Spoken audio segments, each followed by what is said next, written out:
Dr. Eric Kelly III and a host of phenomenal speakers from all around the globe for this 7-day virtual event that you don't want to miss. The mission of the Black Business Expo is to raise scholarship money from kids all the way from high school all the way from college. The Black Business Olympics is one of the largest Black business showcases in the world. It is an opportunity for businesses and companies to showcase their businesses globally. We are going to be giving away laptops up to $5,000 away to students. Again, I'm Olivia Appleberry, the founder of 2 Cents Finance and one of the speakers for the expo. I am so excited to see you there. For more info, go to www.blackbusinessexpousa.com or call 919-308-9090 and hope to see you there. I am Black Business. From the moment I wake until the time I sleep. Yes, I am Black Business. I am Black Business. Tell me, are you Black Business? I am Black Business. Do you support Black businesses? Listen, I support Black business because I am Black Business. Black Business Expo, one of the largest business showcases in the history of Black business in the world. The world!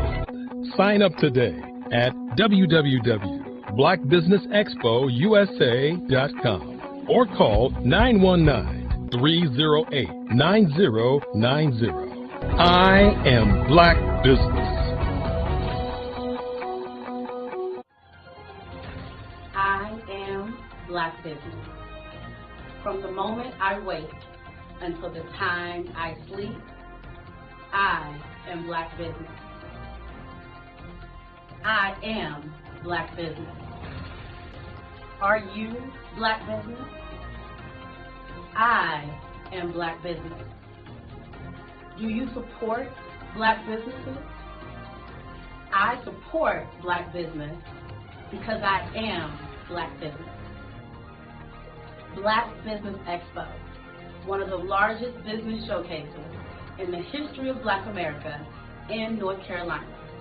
Sign up today at www.blackbusinessexpousa.com or call 919-380-9090. I am Black Business. I am Black Business. From the moment I wake until the time I sleep, I am Black Business. I am Black Business. Are you Black Business? I am Black Business. Do you support Black businesses?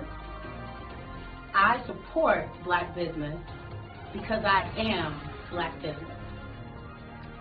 Black Business Expo, one of the largest business showcases in the history of Black America in North Carolina. Sign up today at www.blackbusinessexpousa.com or call 919-380-9090. I am Black Business. I am Black Business. From the moment I wake until the time I sleep, I am Black Business. I am Black Business. Are you Black Business? I am Black Business. Do you support Black businesses? I support Black business because I am Black Business. Black Business Expo, one of the largest business showcases in the history of Black America in North Carolina. Sign up today at www.blackbusinessexpousa.com or call 919-380-9090. I am Black Business. Dr. Eric Kelly III and a host of phenomenal speakers from all around the globe for this 7-day virtual event that you don't want to miss. The mission of the Black Business Expo is to raise scholarship money from kids all the way from high school, all the way from college. The Black Business Olympics is one of the largest Black business showcases in the world. It is an opportunity for businesses and companies to showcase their businesses globally. We are going to be giving away laptops up to $5,000 away to students. Again, I'm Olivia Appleberry, the founder of 2 Cents Finance and one of the speakers for the expo. I am so excited to see you there. For more info, go to www.blackbusinessexpousa.com or call 919-308-9090 and hope to see you there.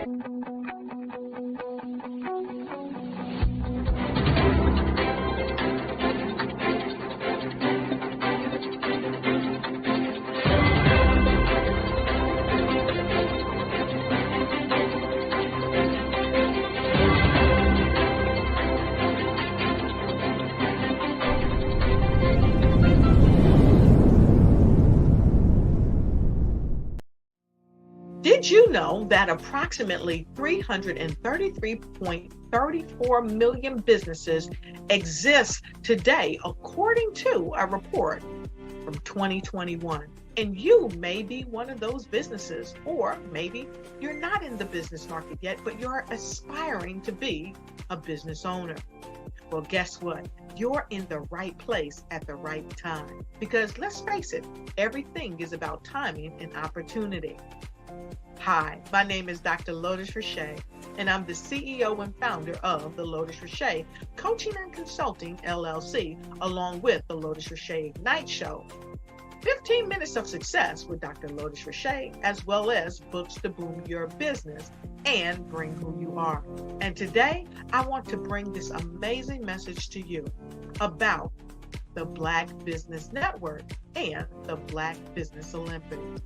See, the Black Business Network and the Black Business Olympics is designed to help people just like you, that's right, that look like me, to take their business to the next level. Not just in your front yard or your backyard, but globally. The Black Business Network and Black Business Olympics is designed not to just help you survive, but to help you thrive.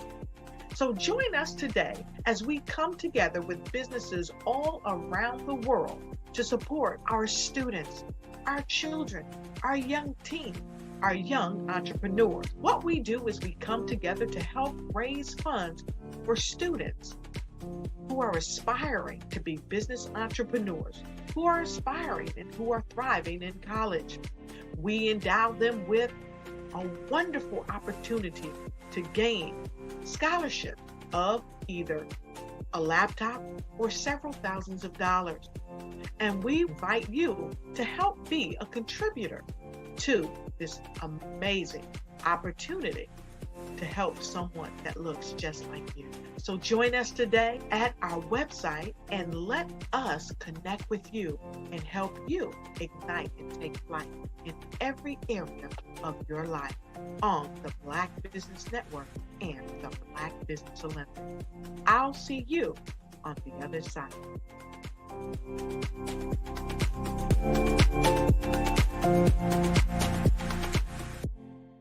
The Black Business Expo's mission is to raise funds for high school seniors going to college or K-12 entrepreneurs. This expo is a fundraiser for students. Please, you may go to www.blackbusinessexpousa.com to donate to the scholarship fund or use the Cash App at $BBXUSA. Our goal is to give laptops and up to $5,000 to 10 students. Students can register online at www.blackbusinessexpousa.com. Every dollar counts. Please donate to the Black Business Expo USA Scholarship Fund. Hello, I am Dr. Eric Kelly III, the visionary strategist and founder of the Black Business Olympics.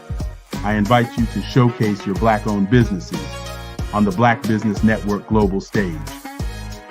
The Black Business Olympics is a global Black Business Network platform that propels Black-owned businesses into the international spotlight. By showcasing your business on the Black Business Olympics platform, you can reach a worldwide audience of potential customers, partners, and investors. You can also establish yourself as a thought leader and expert in your field, attract lucrative partnerships, and more speaking engagements. In addition, the Black Business Olympics platform provides a valuable opportunity to connect and collaborate with like-minded entrepreneurs and business professionals from around the world. This can lead to new business opportunities, ideas, and relationships.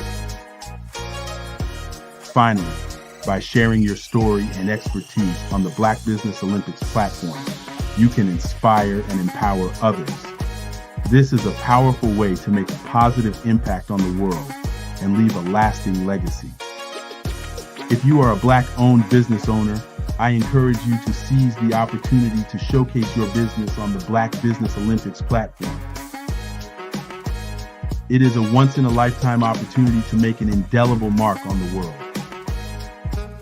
Be one of the 1,000 visionary entrepreneurs who are changing students' lives, shaping industries, and leaving an unforgettable legacy for their families. Unleash your voice on our global stage and watch your business thrive. Black Business Olympics is one of the largest Black business showcases in the history of Black business in the world. Yes, the entire world. Just give me a call today at 919-308-9090.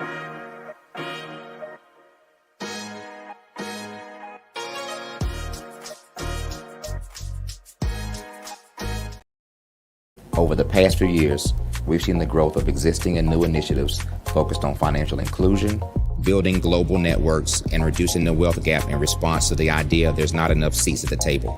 Whether their outcomes are to increase the representation of Black executives on corporate boards, ensure an inclusive global economy, or to create new U.S. African commercial pathways, the strategies are often carried out by separate programs. The question is, should they be? With the continent of Africa being home to more than half of the world's fastest growing economies, the youngest workforce, over 400 companies generating more than $1 billion annually, 700 generating more than $500 million annually that are poised for growth, and being the destination of nearly $5 billion in venture capital in 2021. Diversifying U.S. and Africa commercial engagement by building bridges between African businesses and their U.S. diaspora should begin being seen as mutually beneficial. From helping to reduce Africa's enormous capital gap to catalyzing two-way trade opportunities, the COVID-19 global pandemic hopefully has taught us that global challenges and opportunities are more interconnected than we thought. During the pandemic, African companies like Unicorn Flutterwave, insurance provider Reliance Health, ride-hailing app Yasir, and 54Gene, the continent's first bank of DNA on people of African descent, prove that when African companies have access to networks, capital, and information, they grow big, grow fast, and create solutions that are valuable to the world. This is why Be Direct was created. We are the first U.S.-based but African-centric board preparedness and board search company designed to connect U.S. Black talent and corporations to African businesses. Unique and fundamental to Be Direct's success is our process of helping board candidates adapt their experience and networks to an African context before they're connected to high-growth companies that are looking to locally and globally scale. From our focus groups with African business execs and government leaders, we don't ignore the sentiment that business is easy, but people are hard. Having a pool of board candidates with hard-to-access networks and extensive experience across the business life cycle, including successfully raising capital, is table stakes for an initiative like this. So yes, we have that. But corporate or entrepreneurial success in the U.S. does not guarantee success in Africa.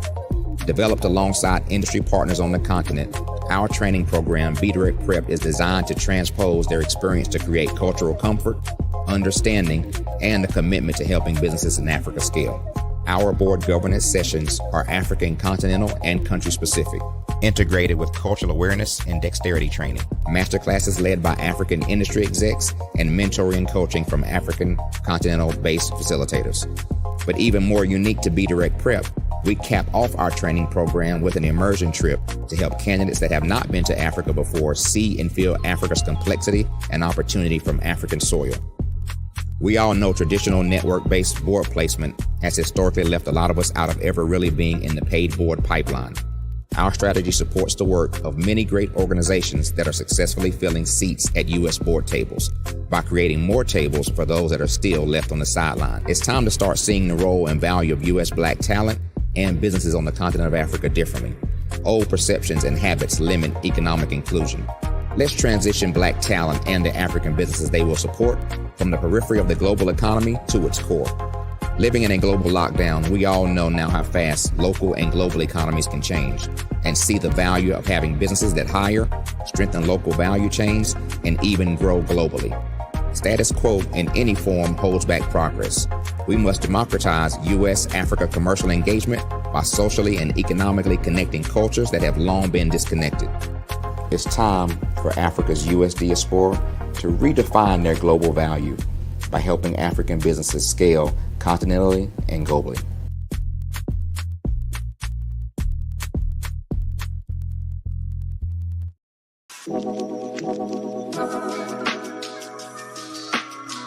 The African company and the African CEO is making a conscious decision to bring on someone external to the continent versus bringing on someone who is from Ghana or Kenya or South Africa. And so the skill sets of the people that we take through our executive leadership training program and ultimately on the placement, obviously have to be extremely high caliber. So what we look for are corporate executives at the vice president to C-suite level, as well as Black entrepreneurs. When we look at the Black corporate executives, we're looking for some very specific skill sets, whether that be around supply chain, sales and marketing, engineering, product development. We want our folks to be able to add immediate value to the corporate board, right? And the other thing is, even if they don't necessarily have specific industry experience, they're bringing a diversity of thought.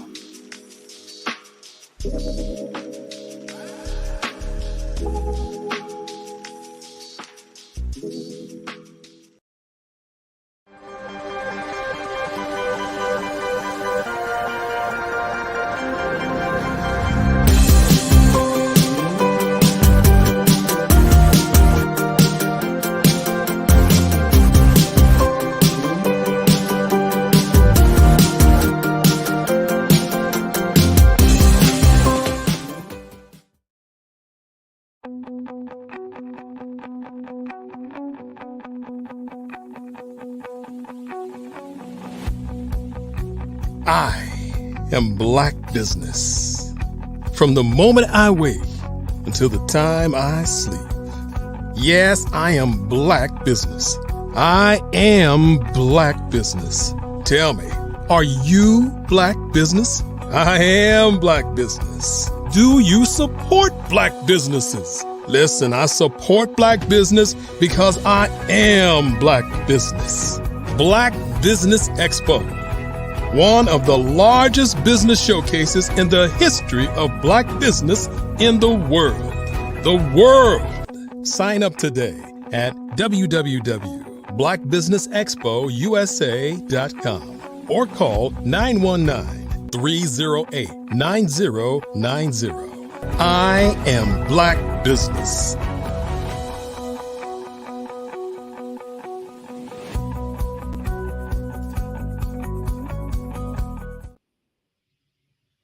Good morning, business owners, entrepreneurs, and thought leaders and corporations.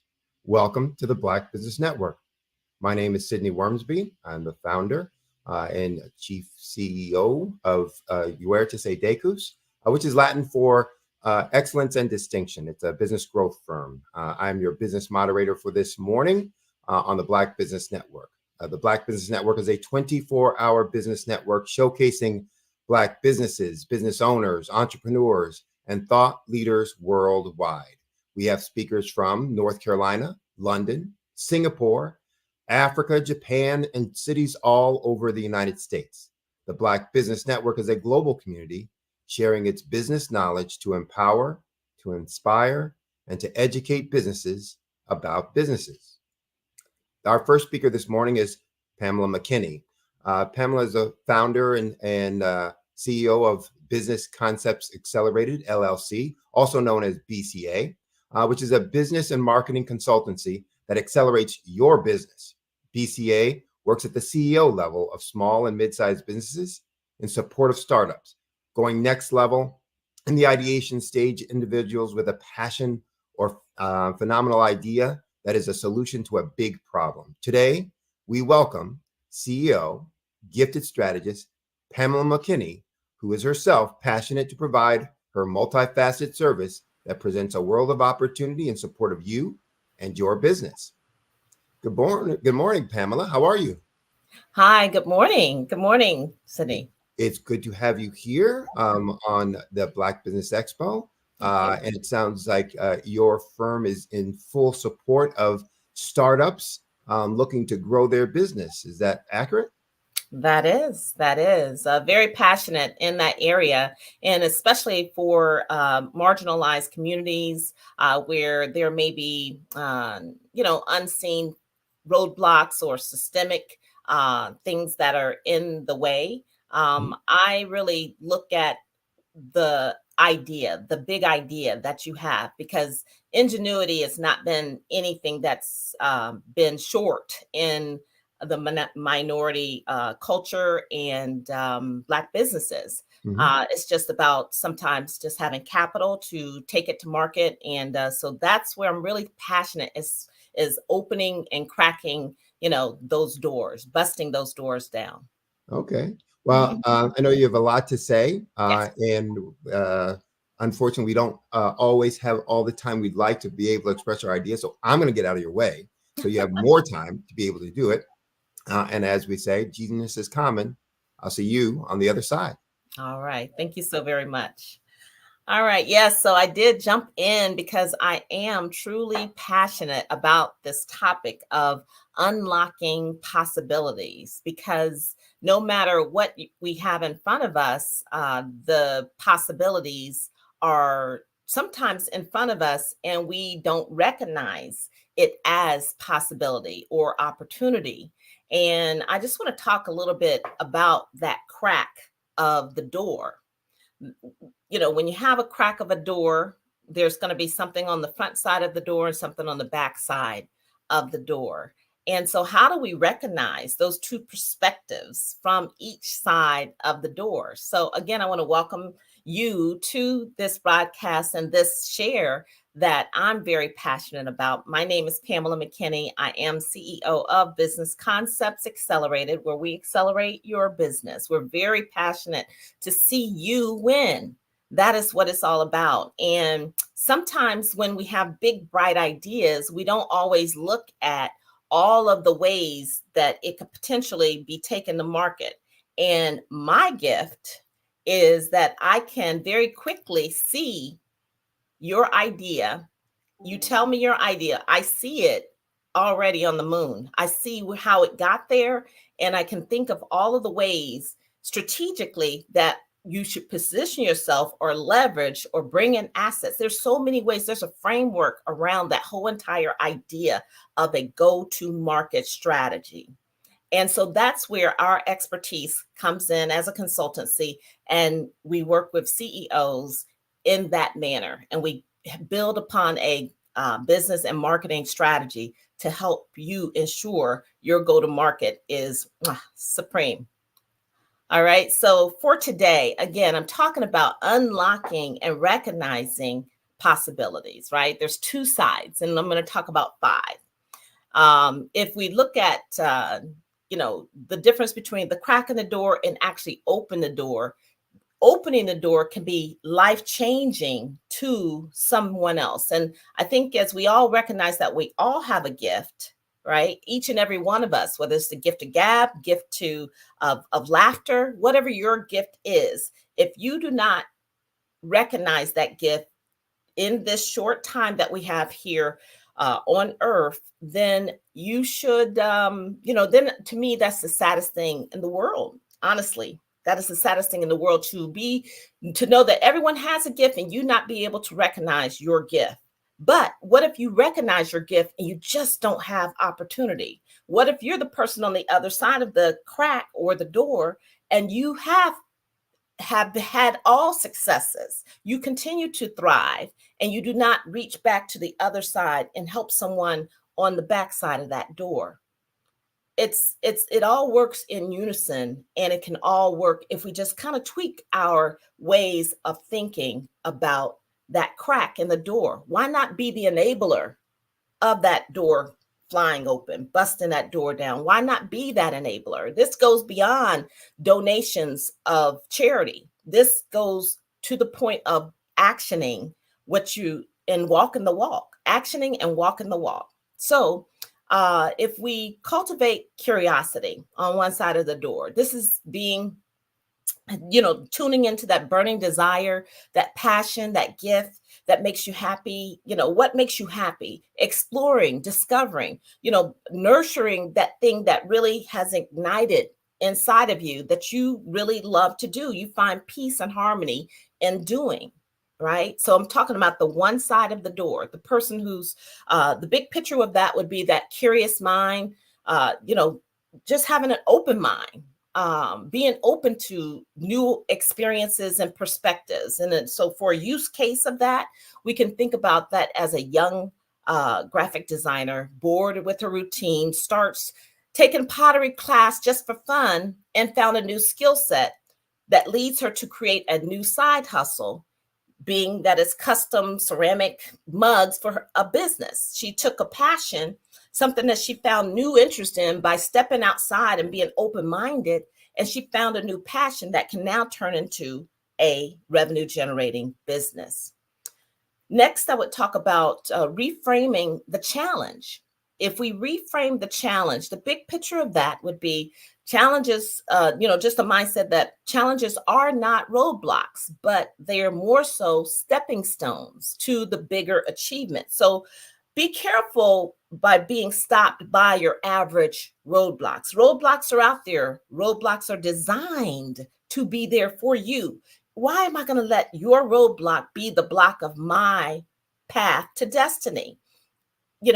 A no to me is, okay, on to the next one, on to the next one. If plan B don't work, plan C, plan D, plan E, F, G. I mean, I don't stop until I just take a defeat on the fact that this is not the path, but I will beat it for a second to make sure that path is not the right way to go. Because a bright idea is not anything if we don't action it to test it out to see if it could work, right? So reframe the challenge. Next, I'll talk a little bit about listening to unexpected connections. We want to seize every opportunity. I'm big on this. This is one of my biggest mottos in life, is to seize every opportunity, because God allows these opportunities. And if we don't recognize them as opportunities, then shame on us, right? Shame on us. So I have people who call me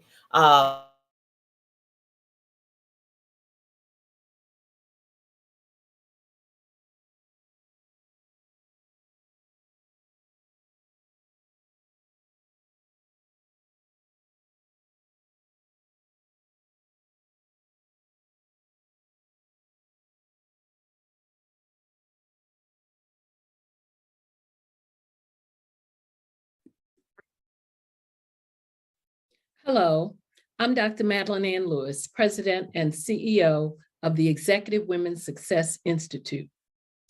And my genius is helping women accelerate the path to success.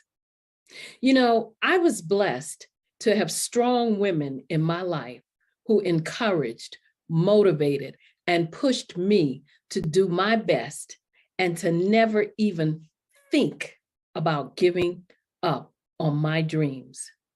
So I say to women, we must show up to rise up. We have talents and potential, but who will see them if we don't speak up and get noticed? I know that women are a tremendous resource on this planet, and there is nothing more fulfilling than helping a woman tap into her full potential. I do this because I want to be a part of helping as many women as I can to show up, to rise up. I do this because genius is common. Did you know women represent just 3% of Fortune 500 CEOs and less than 15% of corporate executives at top companies worldwide? Have you wondered what the secrets are to getting into the top ranks, whether in the private or public sector? Do you want to figure out how to stop being held back in your career or passed over for promotion? Then you're in the right place. Hi, I'm Dr. Madeline Ann Lewis, President and CEO of the Executive Women's Success Institute. I have decades of experience in the military, the federal government, and corporate America. And my mission is to help women succeed and tap into their full potential. I want to reach 1 million+ women around the world to become the leaders they are meant to be. So if you want to move into a management or executive level position, or maybe you are a female veteran transitioning out of the military into business entrepreneurship, then reach out to the Executive Women's Success Institute at 301-693-3284. Let us get you on the fast track to success.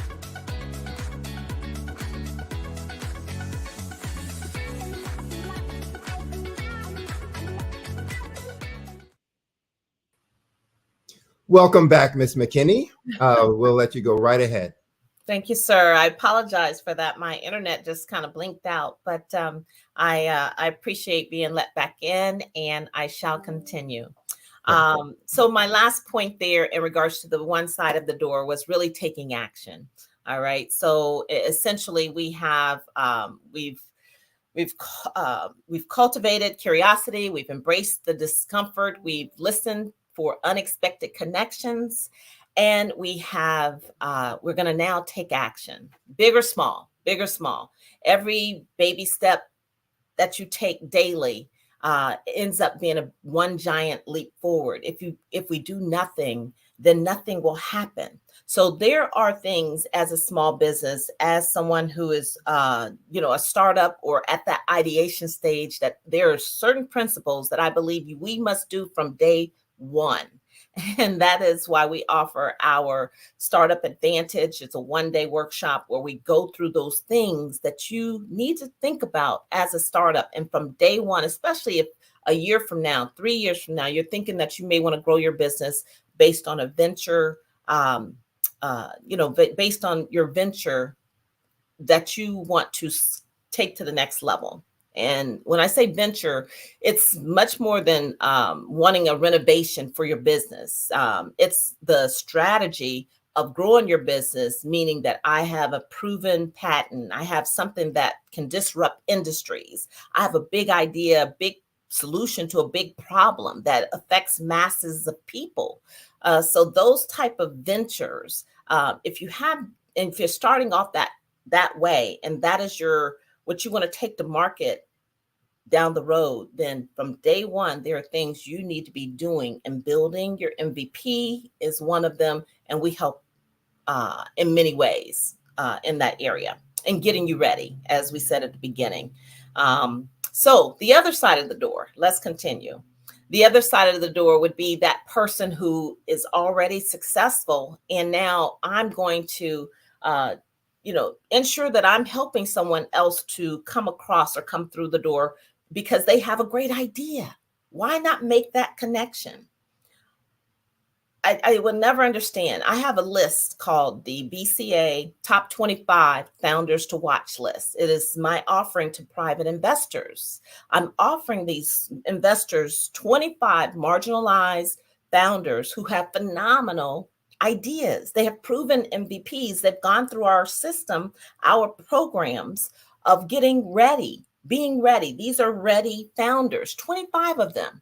They have great ideas. What they don't have is the capital to take it across the finish line. That is what we're passionate about. And that's why we have our upcoming Pitch and Purpose event. It's going to be the latter part of this year. And we're getting all of that in line to give you the links to sign up as a founder who has a big idea and you want to get ready, feel confident to pitch in front of private investors. Private investors, we invite you to take our top 25 founders to watch list and preview that, because these are 25 minority-owned businesses and they have phenomenal ideas that align with sustainability and just so many other areas that I'm sure aligns with the passions that you have and that you might need in your portfolio. Okay, so now we're talking about the success side, the successful CEO. And, you know, offering a hand to an up and coming entrepreneur may not be something that you can actively do. You can do that through BCA. All right, so that mentorship magic that you have, become a mentor. Share your experiences, your insight, your regular meetings, offerings, things. Show them the how-to. That how-to piece of learning is something that people miss. I can go into a room, a workshop, and there's people on the stage that are telling me all of the secrets, you know, the different strategies. However, there's something missing in that how to get started, in that step-by-step. What step do I take first, second, third? And we're very keen on that. Success. Point number 2, opening your network. Provide access to your network. Connect them with, you know, resources and investors that could help them.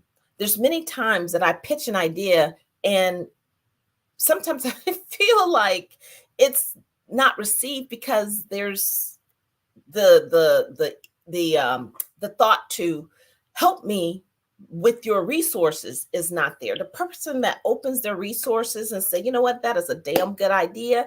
Here's how I can help you. That is the person that I am. And that is the person I surround myself with, right? Those who hear your idea and do not support you in one way or shape or the other. It doesn't have to be with opening their database all the time. Just in a word, a check-in, things of that nature go a long way. So just opening your network and just being open to it. Thirdly, investment springboard. Invest in their venture. You know, someone who can invest a $5,000, investment bridge, or however that person, whatever they need in that moment in time, because the vision of the bigger picture is something that's going to cross that finish line. Sometimes being an investment springboard can be something that is life-changing to that person on the other side of the door, right? Fourthly, and I only have one more, is knowledge is power. For the knowledge that you have, share of your industry knowledge, how you built that book of business, giving talks, coming on, being a guest speaker on their behalf, anything that you can do that helps them in sharing your knowledge, being on their board of directors, those types of things helps another person on that other side of the door to propel in business. Small things, but you can do it as a successful entrepreneur to reach back and help the other. We can help one another. And lastly, I'll speak to the fact of the doorway to resources and just offer access to resources. There's a game that, the rich may know about that this other side does not know about. There's secrets over here on how to be and stay of wealth and tax paths and strategies and things of that nature. We've taken that with our startup workshop BCA Startup Advantage workshop that we do once a month. Our next one is coming up the third Saturday in June. And we look at some of those strategies and we pull them in to give it to the startup entrepreneur, that person at the ideation stage. So open that doorway to resources, right? So top 5 things in regards to being on that side of the door. The successful side is the mentorship magic, opening the network, investment springboard. Knowledge is power, and sharing of knowledge should not be something that impedes you in any way. Share your knowledge, and then opening the doors of resources. So those are, just my thoughts on really unlocking opportunity, unlocking possibilities. No matter which side of the door you're on, that crack can be a wide open door that benefits both sides. It's like a marriage. The husband and wife have to come to the middle. Why can't they come to the middle, collaborate, grow, in life together? It's like the political sides, the blue and the red. And why can't we come together and do what's for the betterment of all? Why can't we do that? If everyone is able to level up, and this is truly the land of opportunity, why can't it truly be the land of opportunity? Why can't there be a United States of America? It's just an interesting dynamic as we find ourselves. But we as entrepreneurs will continue to support you, support one another. BCA is here to support you in your growth, your startup, your passion, your idea that you have that can solve big problems. You just don't know where to go with that. What is the next step? What is the first step that I should do? Right? So we're here to help in any way, shape, or form that we can for entrepreneurs out there. So thank you so much. I'm so grateful to the Black Business Network and the Black Business Olympics. So thanks again. I'm Pamela McKinney, and I'll see if I will be chimed back in and take it from there. Great information, great insight. We have a couple minutes, so I'd like to ask you a few more questions about what you do, how you do it. Yes. So first, do you work only with startups, or do you work with kind of ongoing companies as well? I work really with small to mid-sized businesses and those at the ideation stage primarily. But the gift that I have to give works at any and all levels. I'm really pretty good at it. So it works for anyone that has a great idea and wants to know how to take it to the next level. Okay. And then talk a little bit about your process when you're working with folks. So if somebody's going to be working with you, what are some things that they should come prepared with that you use and utilize to be able to help them move forward and kind of achieve their vision? Yes. So we have a BCA go-to-market strategy framework.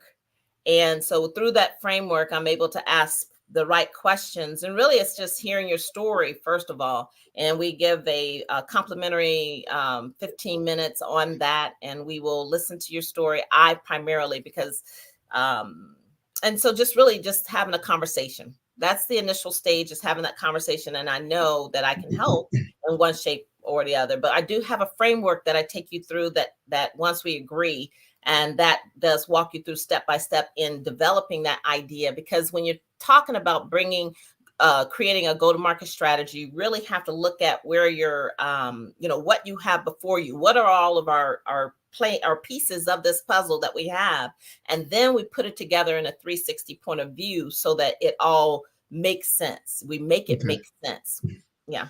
So the folks that have come to you, and for those who are out there right now listening and saying, I've got this great idea, but it's not quite working, et cetera.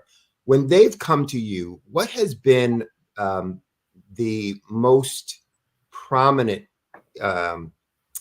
deficiency that you've seen for them that has them blocked or has them incapable of moving forward? Talk a little bit about that. Man, that's a powerful question because it can come from anywhere. Sometimes you have to solve that problem first, and sometimes it might be fear. Sometimes it might be just the fact they just don't have creative. That wasn't their gift. Their gift was in the analytical side. It's not how do I take this to market. So they're not thinking from that creative, all possibility point of view, and so you can show them that roadmap. It could be from a point of view of just resources, lack of resources, systemic roadblocks. There's so many reasons why someone is not able to move something forward, or it just could be a fleeting thought. I've been sitting there, with a girlfriend, and she says an idea, and I'm like, man, that really can solve a big problem. And already I'm sitting on the moon, waiting for her to come, like, let's do this. And it's not for everyone to take a big idea to market. It just may be that everyone's not supposed to do that. Everyone has a role to play, and every role is important. Okay. Now, do you work with folks only in one geography? Do you work with folks across all geographies? We are global. We are global, and like our pitch and purpose event, I've done 3 pitch events where we introduce founders to investors. We match what you have and what you're looking for. We match that so that you have a better probability of being funded. But this one, we've partnered with a nonprofit organization, and with that, it's going to just be phenomenal. I'm just so excited about it because there's 2 ways that the founder wins from this event. But nonetheless, we accept private investors who do business globally, as well as founders who want to do business globally. So it is a global endeavor, and we service all. Now, in regards to our day-to-day strategy thinking, that is global as well. I have founders that I work with globally from Africa primarily. Okay. Well, I have it on my mind, let's connect after, because there's a couple of groups that I think would be good for you to connect with, based on some of the folks that are there for startups, as well as investors, et cetera, where you might be able to find some people in need of what you're doing, et cetera. So let's connect outside of this. That would be great. Another question, though, talk about maybe tell the story of a business that you helped that you think most reflects your style, your approach, the kinds of things that you do with folks, et cetera, et cetera.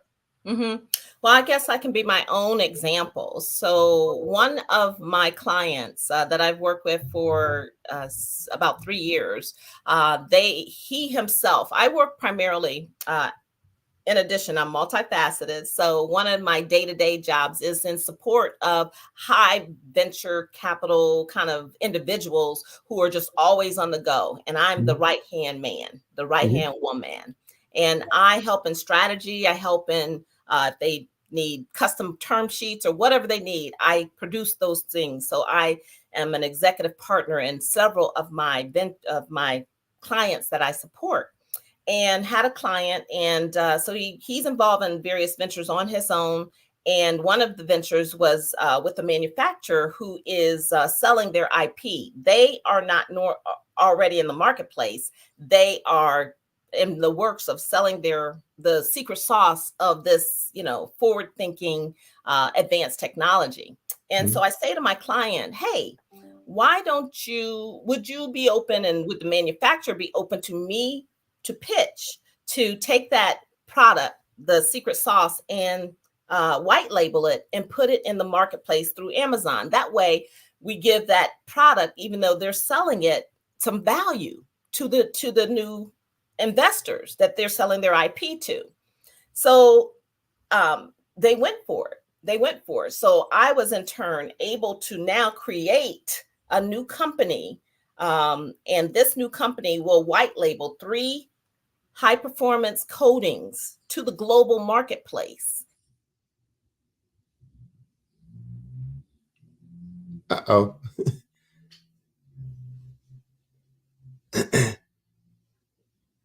All right. It looks like we ran into a glitch. We'll move on. We'll try and get Ms. McKinney back. If not in a few minutes, maybe at a later time to finish her presentation and to let you know how you can reach out to her most effectively. So a wonderful presentation, some wonderful information.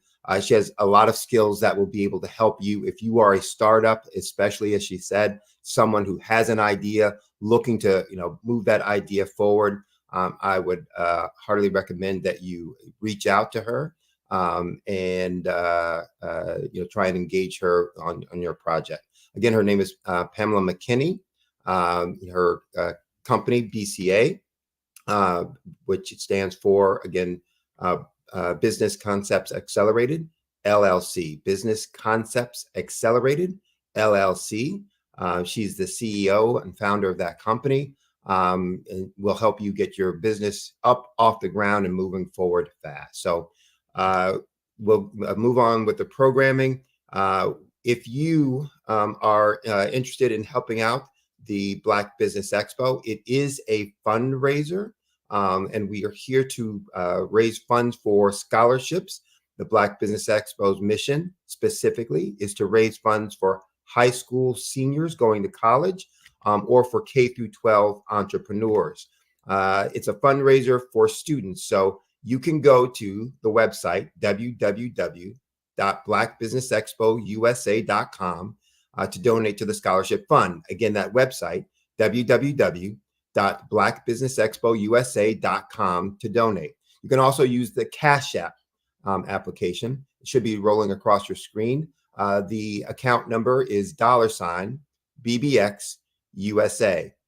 Again, that's $BBX USA. Our goal is to give laptops and up to $5,000 in scholarships to 10 students. And students, you can register at that same website, www.blackbusinessexpousa.com. Remember, every dollar counts. So please, donate to the scholarship fund. Also want to thank the sponsors for Black Business Expo USA for this month of May 2023. Those sponsors include NC 100, Moody Capital Partners, Suede Soul, Lotus Richer Coaching and Training, Carolina, Virginia Minority Supplier Development Council, Step Management, Barbara H. Smith LLC, Margie McLean Foundation Inc., Genius is Common, Earth Essentials, Milani Shani Global, Executive Women Success Institute, the Quality Coaching Company, Superwoman Business Services, Creative Force Studios, Lee Entertainment, Artistic App Design, and Black Business Expo USA. I did see that Ms. McKinney came back in. Apologize for that. If you wouldn't mind, though, Pamela, giving folks out there the best way for them to reach you, whether it's website, phone number, or whatever. Yes, indeed. And I apologize for that. I don't know what's going on with my internet this morning, but the last thing that you asked me, I just wanted to close that out real quick because I thought that was such an awesome question in how, some examples. And I just want to give one more quick one if we have time. In addition to my now opening up a whole new world of white labeling for seeing the vision that this is a possibility and stepping through, asking, can this be a possibility? And they say, yes, now we have the possibility and it's real. Another example, Sydney, is it okay for me to share this other example? Do we have time? Absolutely.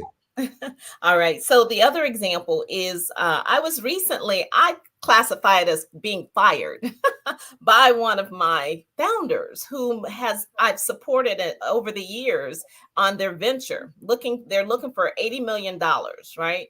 And so the founder calls me and he says, hey, this is what is going on now. We've changed our business strategy and our model, and this is what we're doing now. And I say, so the MVP that you did before does not support your current and new go-to-market audience, your target audience, your previous MVP. So you need to recreate that MVP. And so for folks who are not familiar with the terminology, define MVP. So the MVP is your minimum value proposition. So this is how you show that the market is interested in what you have to offer. Right. If I can have the biggest and greatest idea in the world, but if nobody shows that they want it, then what good is it if there's no market for it? So I'm proving to an investor that there's a market sitting there waiting for my big idea to come to market. So I tell him, that we have to recreate a new MVP. I tell him also that it's an interesting MVP because it you're changing people's mindsets. You're shifting mindsets. So your marketing needs to speak to that. It needs to, grab someone, stop the scroll, all those great things, evoke emotion, make me want to participate in what you have. And so that honesty, and also explaining that, you're asking for $80 million for this. And an investor may say, have you ever managed $1 million? How am I going to trust you with 80 million? There's so many questions that people have to really realize. And I think it was just a little too honest in his face. So I just felt that I was a little hurt by that, but I am very honest in what we need to do and how to get there. So, well, and you're making a great point in the sense that, and I've worked with, based on, focus on business growth. And although I work with startups, I'm kind of the opposite with you. Although you work with others, startups and new ideas are your thing. I tend to work with folks that are existing and grow them, although I do work with startups as well. But there is a need for directness. And this is not about being rude. It's about being honest, direct, because you can't help someone move forward if you're not going to be honest about where they're at and what they need to do and how they need to do it, or the things that are holding them back. And so it takes, if someone's going to be successful, they need to be open to that information and feedback so that they can make the right adjustment. So, whatever happens, whatever the consequence of that, that's the consequence. Okay. But it's a powerful thing and a powerful statement for you that says, hey, you're willing to stand on those convictions. So. Yeah, and I'm here for you. At the end of the day, I'm here for you. So I think it's great advice. I stand on my advice in those points. So, but thank you. I agree. But how to get in touch with us? We're BCA B2B Live. BCA, Business Concepts Accelerated, B2B, we service B2B, and on all of our channels, Instagram, it's BCA B2B Live, and you can find us there. We have a new website coming out very, very soon. I think it's the next 10 days, which is bcaceo.com, bcaceo.com, so keep an eye out for that as well. So I'm Pamela McKinney, and you can email me, just reach out. We're always here. All right. Well, I appreciated you being on. I'm sure everybody who's been listening to you has appreciated the info and the insight. And again, do reach out because I have a couple of groups that I think may be of benefit and importance for you in terms of identifying both investors and potential clients.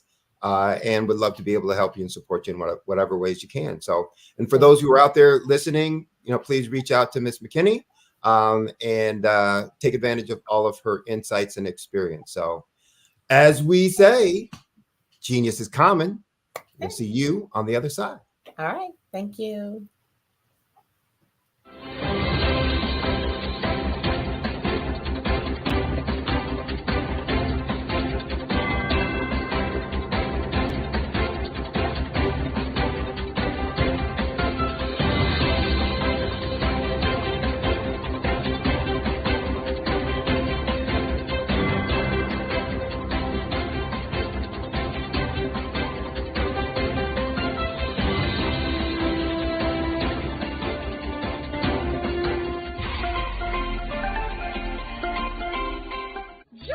Dr. Eric Kelly III and a host of phenomenal speakers from all around the globe for this 7-day virtual event that you don't want to miss.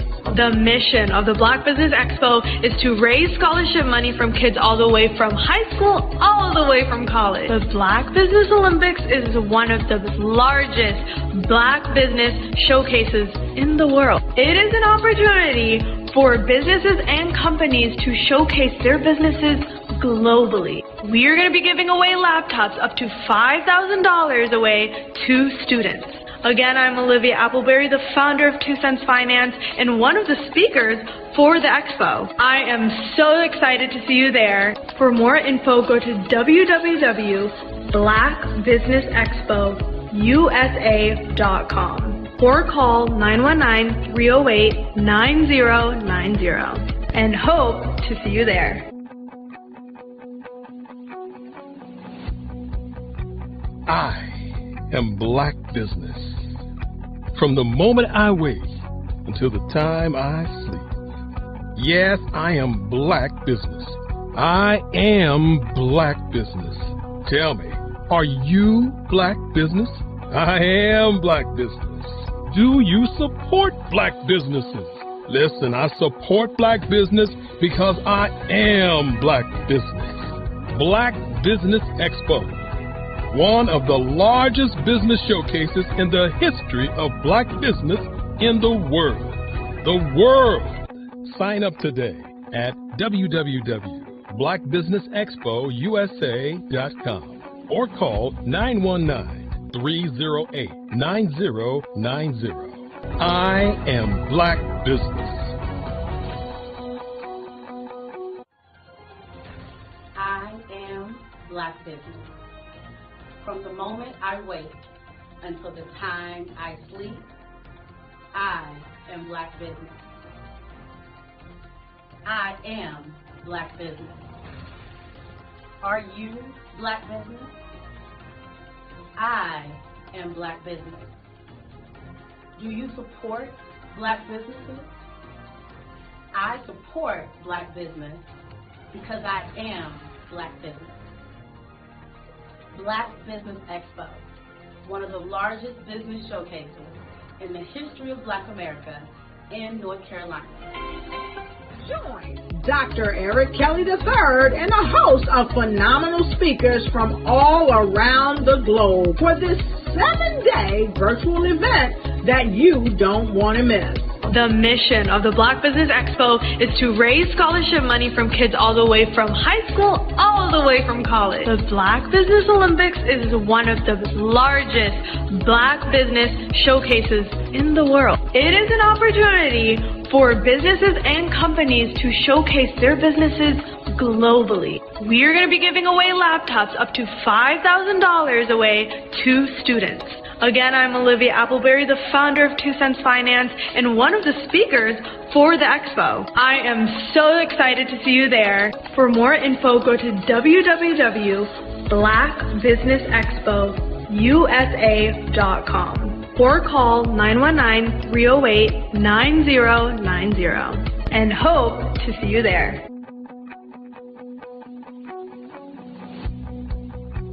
I am Black Business. From the moment I wake until the time I sleep. Yes, I am Black Business. I am Black Business. Tell me, are you Black Business?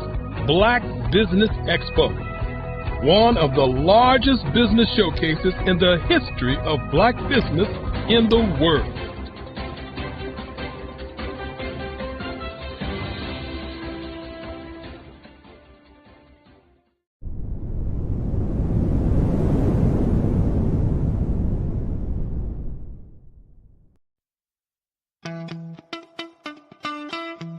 How many times have you been asked to help someone you didn't even know, a student, a business entrepreneur?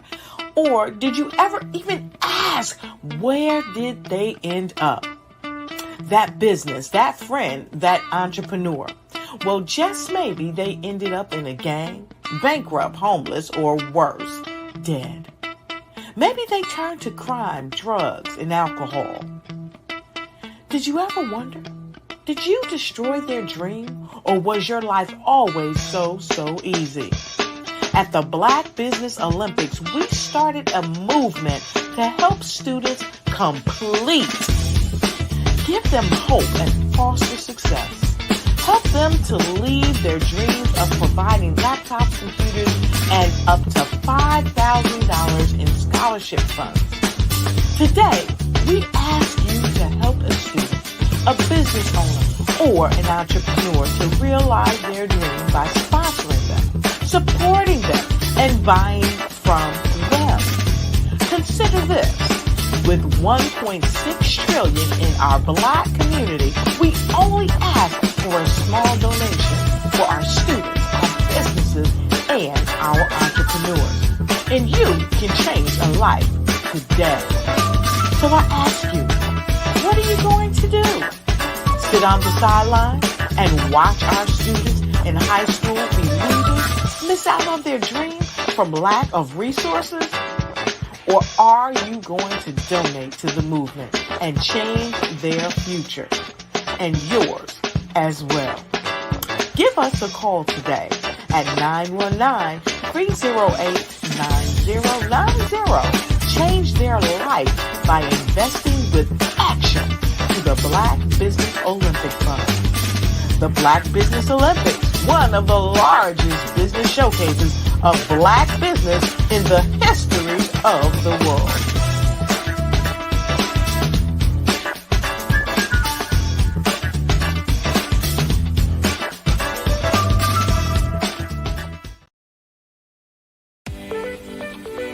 You are in the right place at the right time. The Black Business Network opens again for its Black Business Olympics, a 24/7 broadcast on business, strategies, global branding, social media marketing, finance, advertisement, and much, much more. Featuring the top, most powerful entrepreneurs and speakers and thought leaders from all around the world as they gather together for this phenomenal event.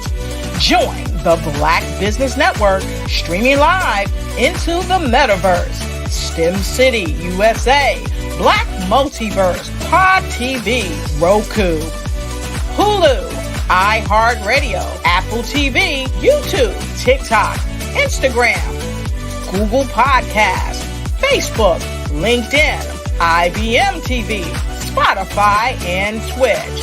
Tune in today and be a part of this amazing movement. The Black Business Olympics welcomes you.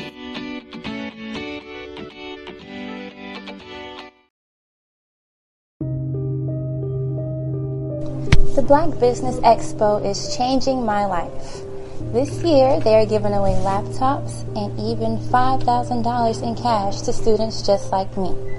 I'm Alexis, and I want to go to college to fulfill my dream of becoming an entrepreneur. Help the Black Business Expo going to www.blackbusinessexpousa.com and also becoming a vendor, a sponsor, or donating.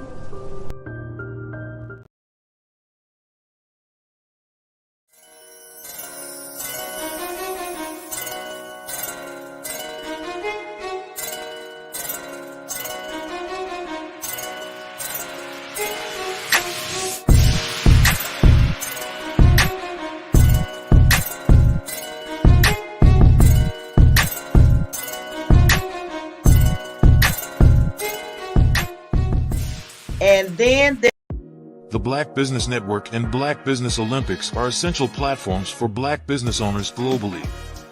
They provide the tools and support you need to succeed in today's competitive marketplace. Join us today as we collaborate together with businesses from around the world to support our children, students, and young future entrepreneurs, Black businesses and corporations. We raise funds for students going to college and young entrepreneurs who are aspiring to be business owners, and we invite you to be a contributor today.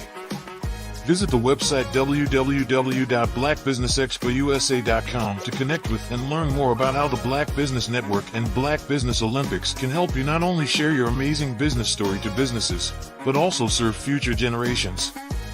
Hello, my name is David Jones, CEO and co-founder of Hello LLC. where we help businesses build a culture, brand an experience, and leverage technology to pivot into Web 3.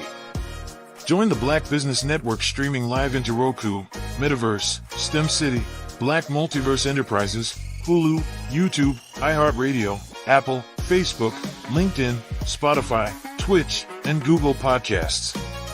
Tune in, turn on, and let's thrive.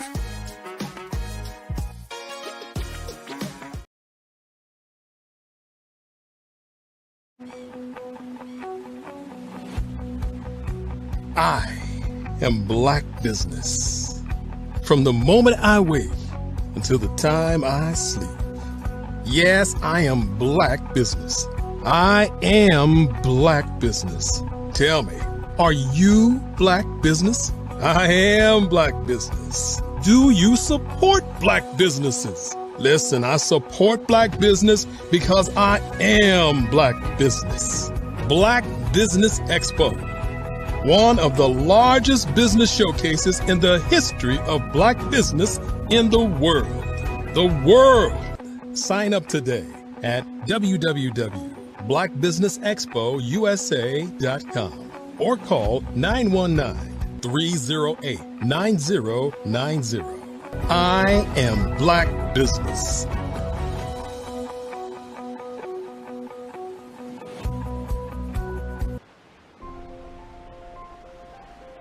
What if you could build your own city? A place where every child can find nurturing people to help them achieve their full potential. A place where every adult can access job training support, where health education is abundant, where social justice ruled the land. A place without limitations. Welcome. You have arrived at STEM City USA. It is what every city should be. A safe and trusted community where you find people and resources to help you become everything you are and beyond. STEM City is unlike anything you have ever experienced. It is a digital twin of the world around you, only better. STEM City is about energy and soul renewal. It is more than a digital world. You can almost feel the power of live cultural events, music, and theater. STEM City promises a better future for children with caring mentors and hands-on activities with dedicated tutors to support our youth. STEM City is your passport to a healthy lifestyle with weekly events addressing our community's many issues. STEM City is your financial well-being with helpful information on wealth management, career advancement, job training, and so much more. STEM City is the community you deserve. It is the city where your dreams can come true. STEM City USA, a place in the sky that is accessible to all who reach for the stars.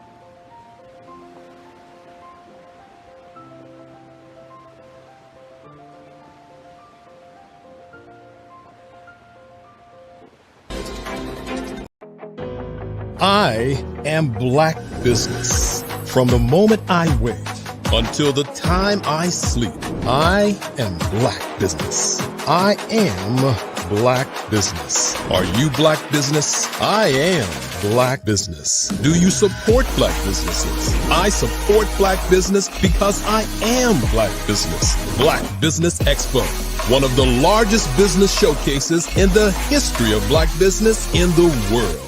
Sign up today at www.blackbusinessexpousa.com or call 919-308-9090. I am Black Business.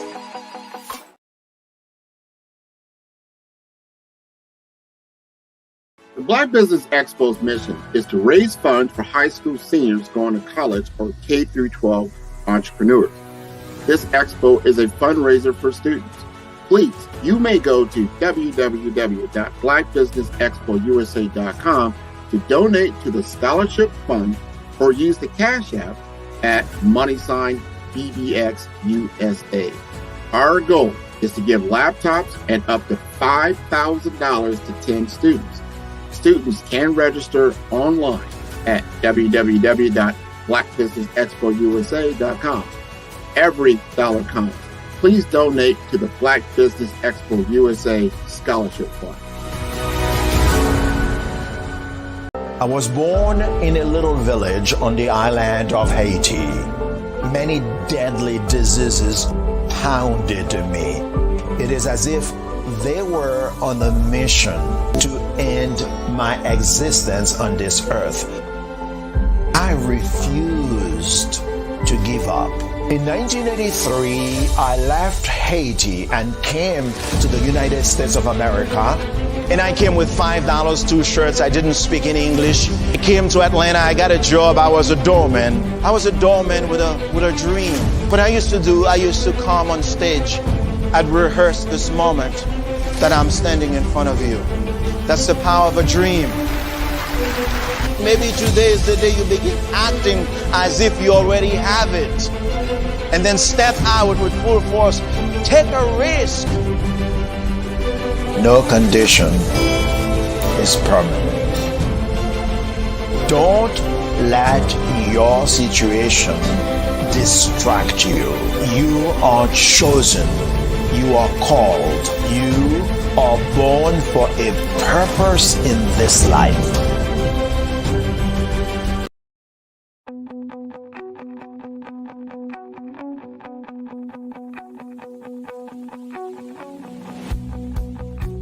I am Black Business. From the moment I wake until the time I sleep. Yes, I am Black Business.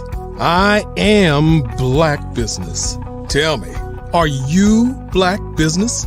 I am Black Business. Do you support Black businesses? Listen, I support Black business because I am Black Business. Black Business Expo, one of the largest business showcases in the history of Black business in the world. The world! Sign up today at www.blackbusinessexpousa.com or call 919-308-9090. I am Black Business.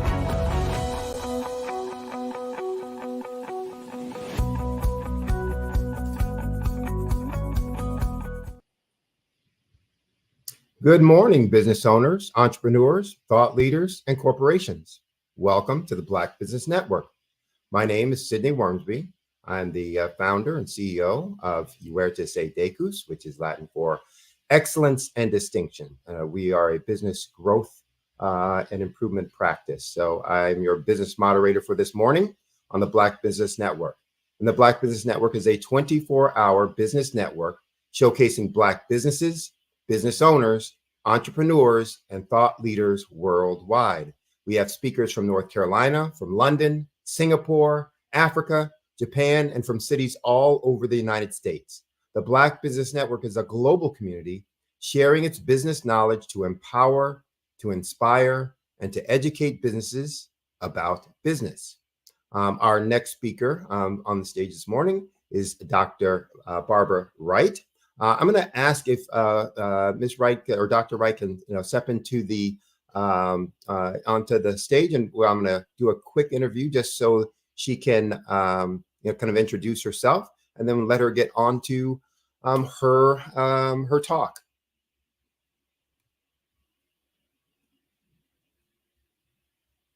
Good morning, Dr. Wright. How are you? I am good. Good morning to you also.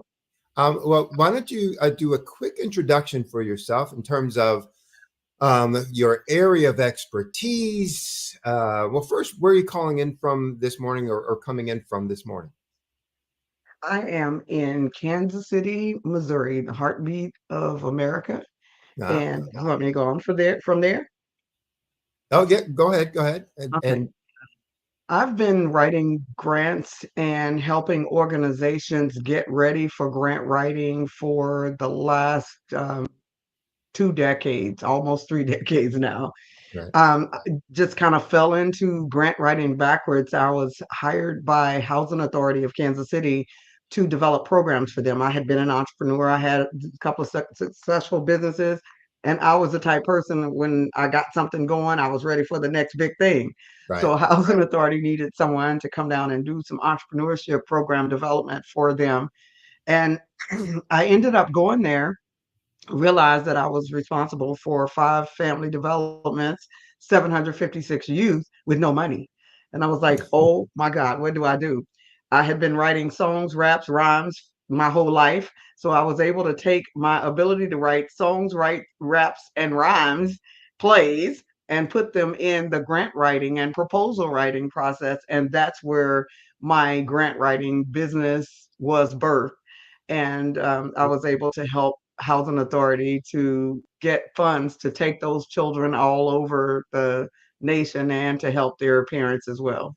Well, and the last time I spoke with you and saw your presentation, for those who aren't familiar with you, it was millions of Yes. dollars that you've been able to secure for organizations and companies through your grant writing process. So when she says she writes grants, she writes powerful grants that actually get results, et cetera. So, but explain to folks who may not be as familiar, because everybody says, "Oh, I need money to be able to do whatever they're doing," and we can agree or disagree with that. But when you're getting money, there's 2 kinds of money. So explain to folks the difference between a loan and a grant for those who might not know the distinction. Okay. Loans, you have to pay back. Grants, you generally do not have to pay grants back. It is, people say it's free money. And I started off just like everyone else, writing whatever amount of grant there were available. But I soon learned that, well, actually, when I graduated college, I wrote grants for my thesis. When I graduated with my master's, I wrote grants for my thesis. You could choose a community project. And all 3 of the grants were funded, but I got an incomplete when I graduated. And my instructor said, the reason I gave you an incomplete, because it's just as easy to write $1 million grant as it is to write a $75,000 grant. And in order for you to graduate, I need you to write $1 million grant. I thought that was ludicrous. I thought it was terrible. I thought it was the worst thing. But the more I wrote, the more I realized she was right. It's just as easy to write $1 million grant as it is to write a $10,000 grant or a $75,000 grant. There's a caveat to that, but basically it is. So that's what made me increase the amount of grants, the dollar amount of grants that I started writing. And a lot of the grants that I wrote were in the education area for one of the school districts that I was their grant writer. I think I did maybe 50 million in 4 years. And in 1 year, when money was flowing like water, I think I did 100 million in that 1 year. Right. So I am a multi-million dollar grant writer. At this point in my life, those are the only grant clients that I accept, those that are looking for $1 million or more. And another reason that I chose to do that is many times people come to me and they want 10,000 or they want 25,000. And I'm like, well, where is your salary in that? Because in most cases, it's very difficult for you to work full time and earn $10,000 and also be able to take care of your program. You can't. So I developed a formula to help people, which I'm going to talk about that formula Right. today.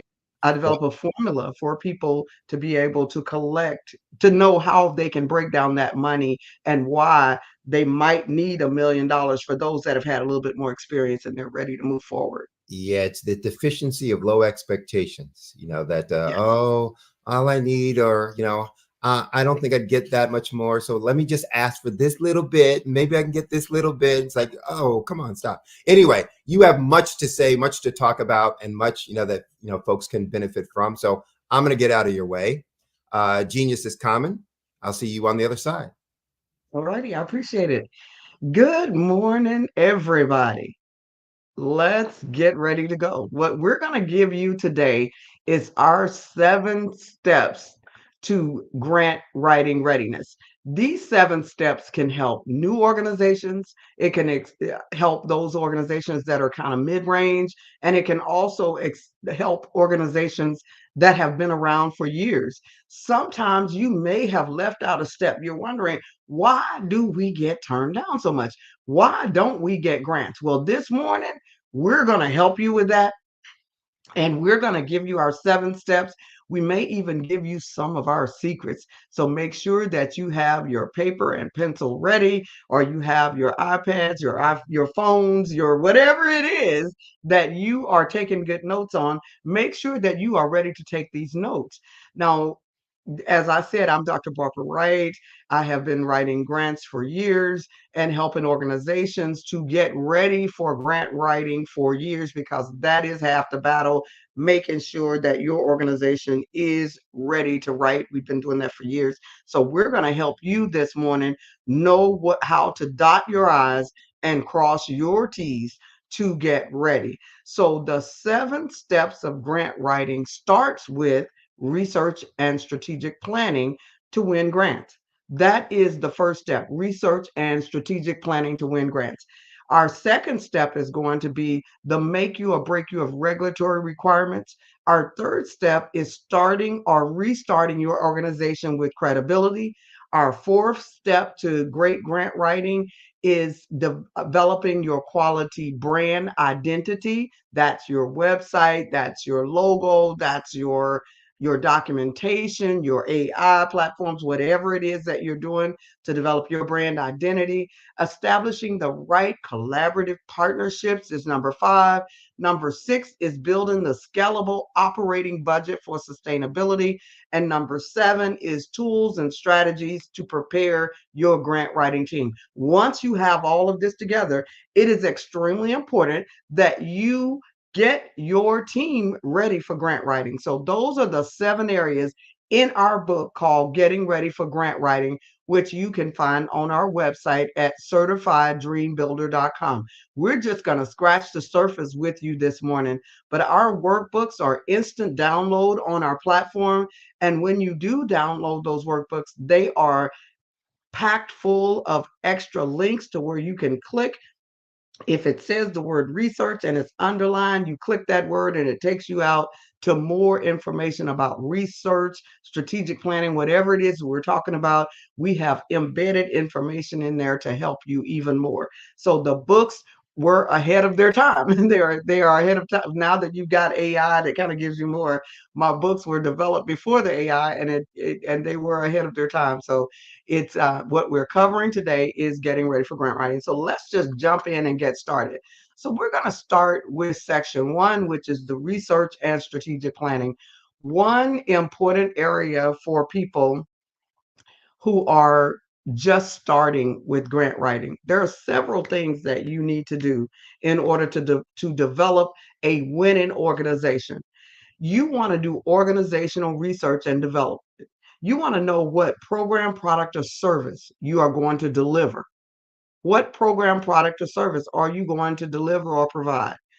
What program, product, or services are already available in your feasibility study, in your research? You're trying to figure out what is already available. You now know what you're going to deliver, but what's already available, because maybe there's an abundance. I had someone talking to me about childcare in a certain area the other day, and I said, have you checked to see if that area is a daycare desert? If it is a daycare desert, there's more than likely state money, federal money, local money to help you in developing that childcare center. But if you have not checked to see if there's a daycare desert, there may already be an abundance. So you want to know what's already available as well. You want to know what additional programs, products, and services are needed. So it's almost like determining what your net worth is, how many there are, minus how many, what you're trying to do minus how many there are already available will tell you whether or not you need to establish another one.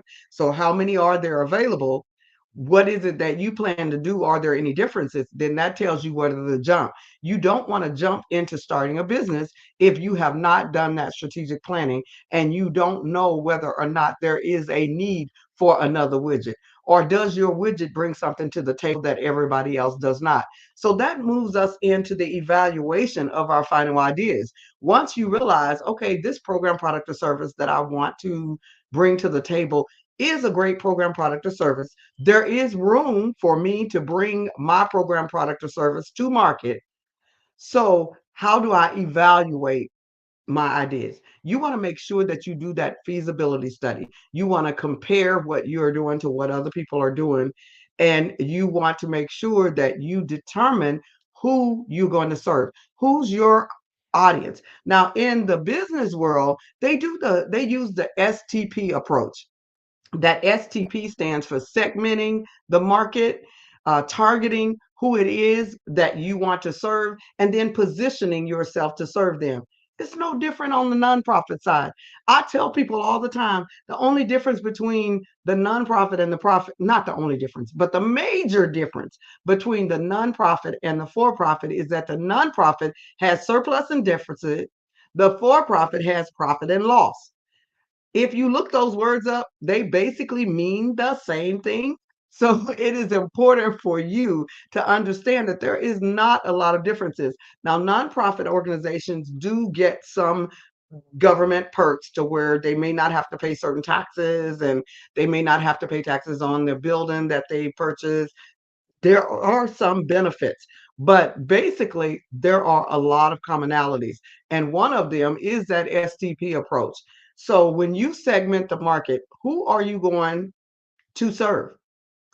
And then how are you going to target them? And how are you going to position yourself to where they can find you?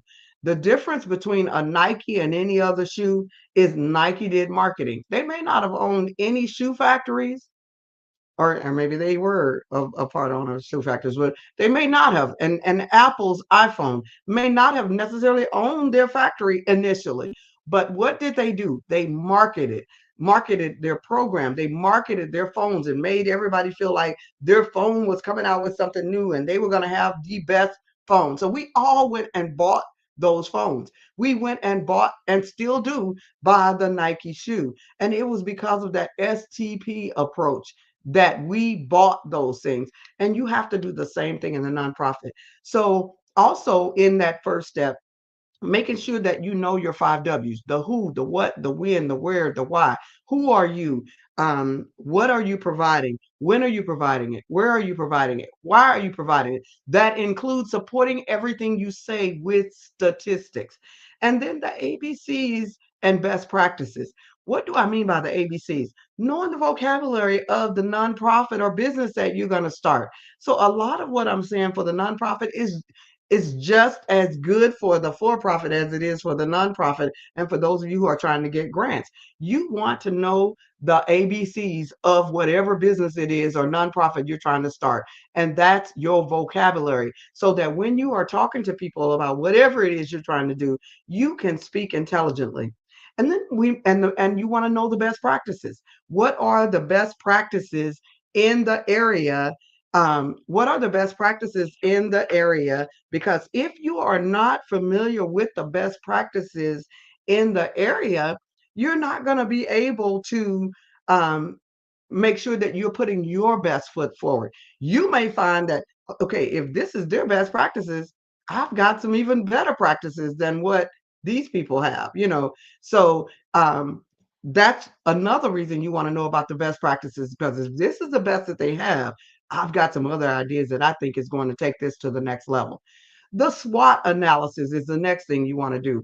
That SWOT stands for strengths, weaknesses, opportunities, and threats. And many of us have already thought of the SWOT analysis. So we know what that means. That's not a big deal. But where I find that people fall off the wagon is when it comes to the pestle analysis. As you're doing your feasibility study, which is the first part of getting yourself ready for grants. And this first part is probably one of the most important parts. But that pestle analysis is the one that people just are not familiar with. And pestle is an acronym, and it stands for political concerns, economic concerns, social and cultural concerns. Number 4 is technological concerns. How is technology changing? Has technology already almost put you out of business because technology has advanced so much? the environmental concerns. What is happening environmentally? Are you going to meet the governmental regulations that are coming up? And the legal concerns. What is happening legally? Okay, so what is your industry NTEE codes? Your industry codes will determine what your insurance is going to be. You want to make sure that you pick the right NTEE codes for your organization. What are your NAIC codes? Those are some other your industry codes that you need to know. So make sure that you know the codes that apply to your industry.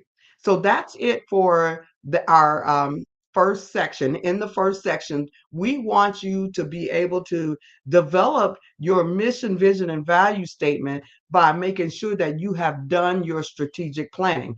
When you understand your mission, vision, and value statement, then you have your case statement. Your case statement is a mixture of your mission, vision, and values.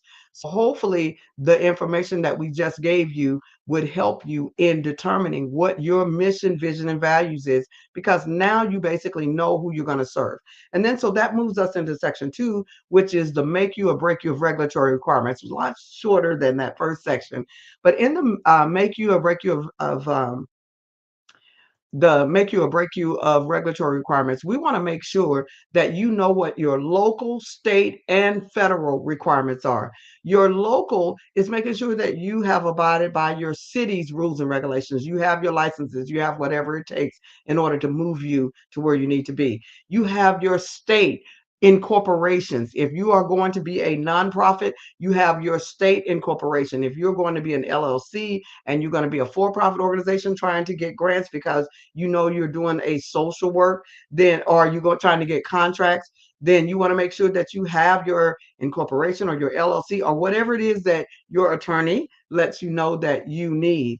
And then the next thing is your federal requirements. The federal requirements is that federal 501c3, the federal 501c3 or C4 or C7 or C27 or whatever that number is. Now, most people get that 501c3 if they're trying to get grants, I would think. But you want to talk to your attorney. We don't get this, does not constitute legal advice. You want to talk to your attorney to get the information that you need for you selecting the right organization for yourself. But that's what you want to do to make sure that you have met the regulatory requirements.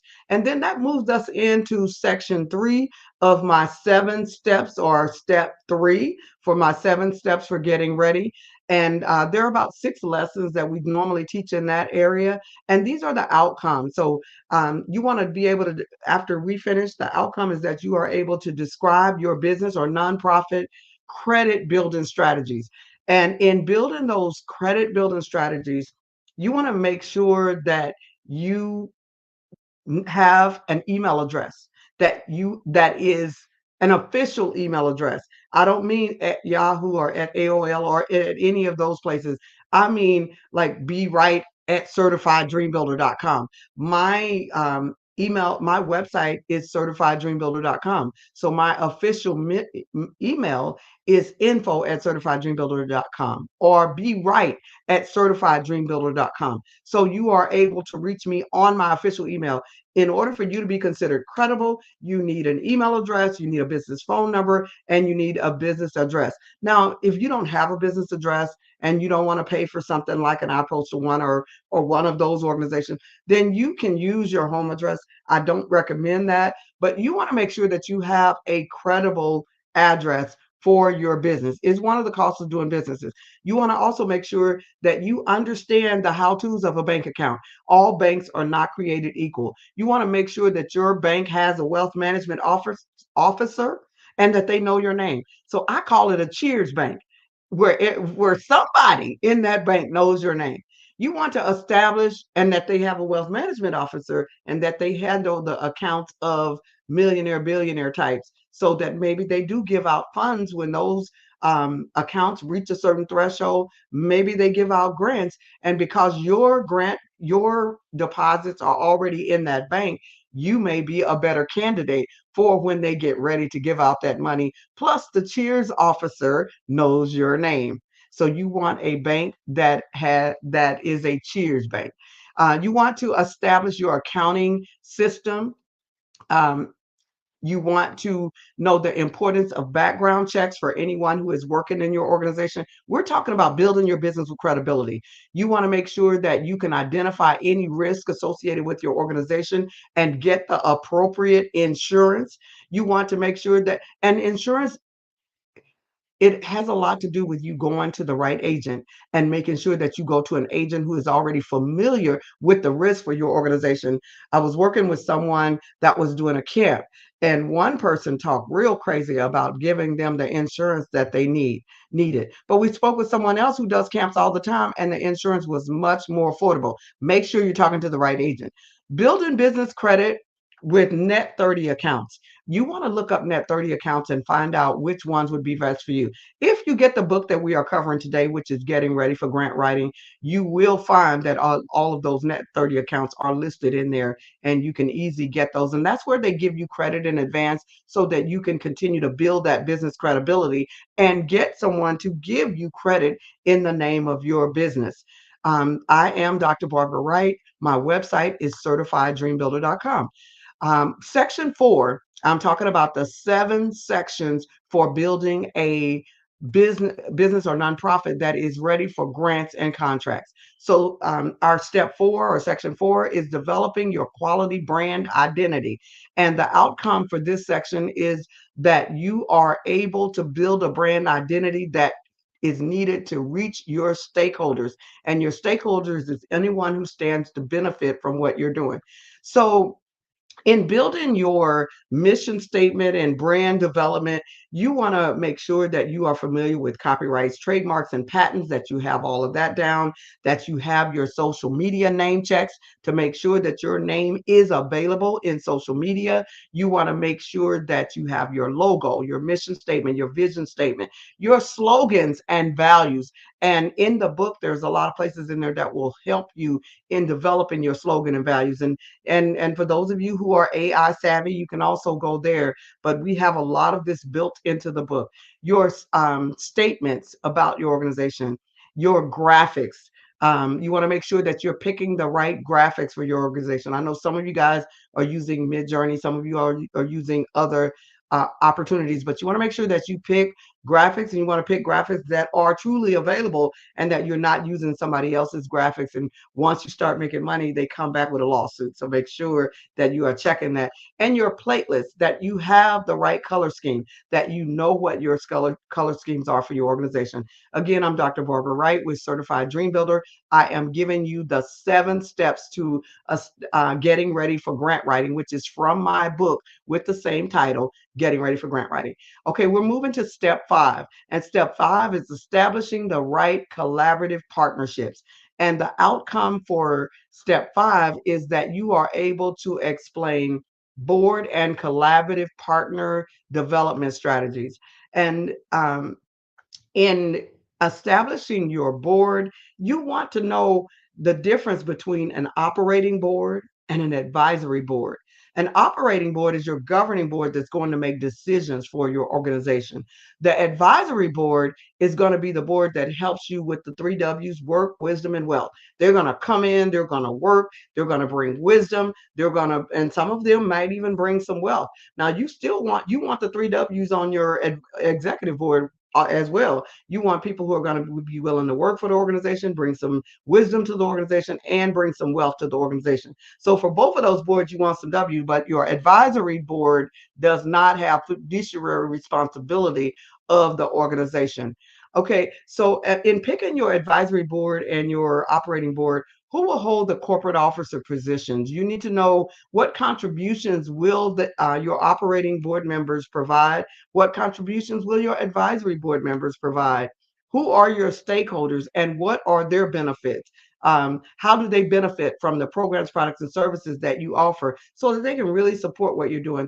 And then your collaborative development. What contributions do you need each partner or volunteer to make? What benefits will each of your stakeholders and volunteers receive for volunteering for your organization? And how will the collaborative benefit the community at large. You need to be able to answer all these questions. And if some of you are thinking, well, I was good up until this point, well, this might be where you need to start. Wherever it is that you need to start to make sure that your organization is able to dot all its I's and cross all of its T's and get ready to receive funding, that is what you want to do. Again, I'm Dr. Barbara Wright, the Certified Dream Builder. I am covering my book, Getting Ready for Grant Writing. Okay, so step 6 of our 7 is building the scalable operating budget for sustainability. And there are 5 lessons in that section of the book, in section 6 or step 6. And the outcomes for that section is that you are able to explore tools for developing a scalable operating budget for sustainability. You need to know what your net is going to be for your organization. How much are you going to take in? And where are you going to take this in from? And how much are you going to spend out? So in determining that, there are some things that you need to think about. And in our book, we cover the secrets to successful fundraising. We cover 7 categories of funding. And those 7 categories of funding include your individual gifts, your retail sponsorships, and you don't get to grants until you get to the 4th level, which is foundation grants, then local grants, state grants, and then federal grants. That's your 7 layers of funding. You don't just need funding from one layer. Some of you guys are just waiting on grants and you don't even have your Girl Scouts cookies to sell. What do you mean by that, Dr. Wright? The Girl Scouts sell cookies. That's how they raise their money. Yes, they probably get some grants too, but they're not just sitting around twiddling their thumbs waiting on grants. They're doing something else. So what's your Girl Scout cookie? Or what's your Boy Scout popcorn balls? What are you selling in order to keep your organization going? What does Goodwill sell? What does the Salvation Army sell? They have a thrift store, and that's how they raise money for their organization. So you need to have more than one stream of income. You need to have those 7 streams of income. And what are your 7 streams? That becomes a part of your sustainability plan. The 5 W's of fundraising. You definitely want to know the 5 W's of fundraising. Those same 5 W's are the who, the what, the when, the where, and the why. Who are you going to target? What do you need? When do you need it? Where do you need it? And why do you need it? So you want to be able to answer those 5 W's of fundraising as well as the 5 W's of grant writing. And then number 4 in the step 6, which is building your scalable budget for sustainability, is estimating your program budgets for each grant. Every one of your grants is going to need you to do another estimate. Some of you guys want your grant writer to do everything. The grant writer is not going to do everything for you. It's up to you to know how much money you need and how you're going to spend the money. Now, thank God if you get blessed with a great grant writer that can assist you in kind of making those decisions. But you are the one, and your finance team needs to know how much money you need and how you're going to spend it. And it has to be aligned to what that funder is willing to give. The funder is the one who determines whether or not there are going to be funding restrictions on the money that they give you. So each time you have a grant, it's up to you to determine what those funding restrictions are. And then you want to be able to develop your operating budget. So there's actually 3 different budgets that you need to develop. There is your operating budget, which tells that $1 million that you need and how you're going to spend it, or that multi-million that you need. For the first time, I saw a $1 billion grant online. I couldn't believe they were giving out $1 billion. And so now, instead of just that million, they're giving out 100 million and even up to $1 billion on some of the federal grants. And if you haven't done anything, you're probably not going to get the $1 billion right away. So for those of you who are working your way up to being able to serve more and more people, you may end up with needing some of those larger amounts of money. But I will say those grant amounts are going up. It's easy. It's becoming a lot more common to see $100 million grant out there. So developing your operating budget. But there's 3 different budgets. And let me go back to that. There's your operating budget. There is your grant budget, which you have to create for every grant that you go after. And then the 3rd budget is your strategic plan budget. That's your 5-year projection of what it is that you are trying to do. What do we want to be? Where do we want to be in 5 years? You need to know that. So that brings us, that's number 6. And number 7 just kind of brings us to what is it that we are doing overall. Number 7 brings us to looking at all the tools and strategies that we have developed and using those tools and strategies, our SWOT analysis, our pestle analysis, our 5 Ws, our ABCs, our the 5 Ws of fundraising, our budgets, all of those, bringing those to our grant writing team and determining who's going to do what, your partners that you develop, bringing all of those things to the table and determining how, who's going to do what, and training some of your volunteers, training some of your staff who are not involved in the administrative part, training them on what it is that you want them to do and letting your partners know what it is that you want them to do. So step 7 is mainly just training your organization, exploring tools and strategies, and expediting the grant writing readiness process. And the way you expedite the grant writing readiness process is you take everything that you did in step 1 through 6, and you develop a basic template for your grant writing so that you know exactly where it is that you're going. And that's when you're going to share and train your team. So those are my 7 steps to developing a readiness for your grant writing team. We can kind of go back through some of that.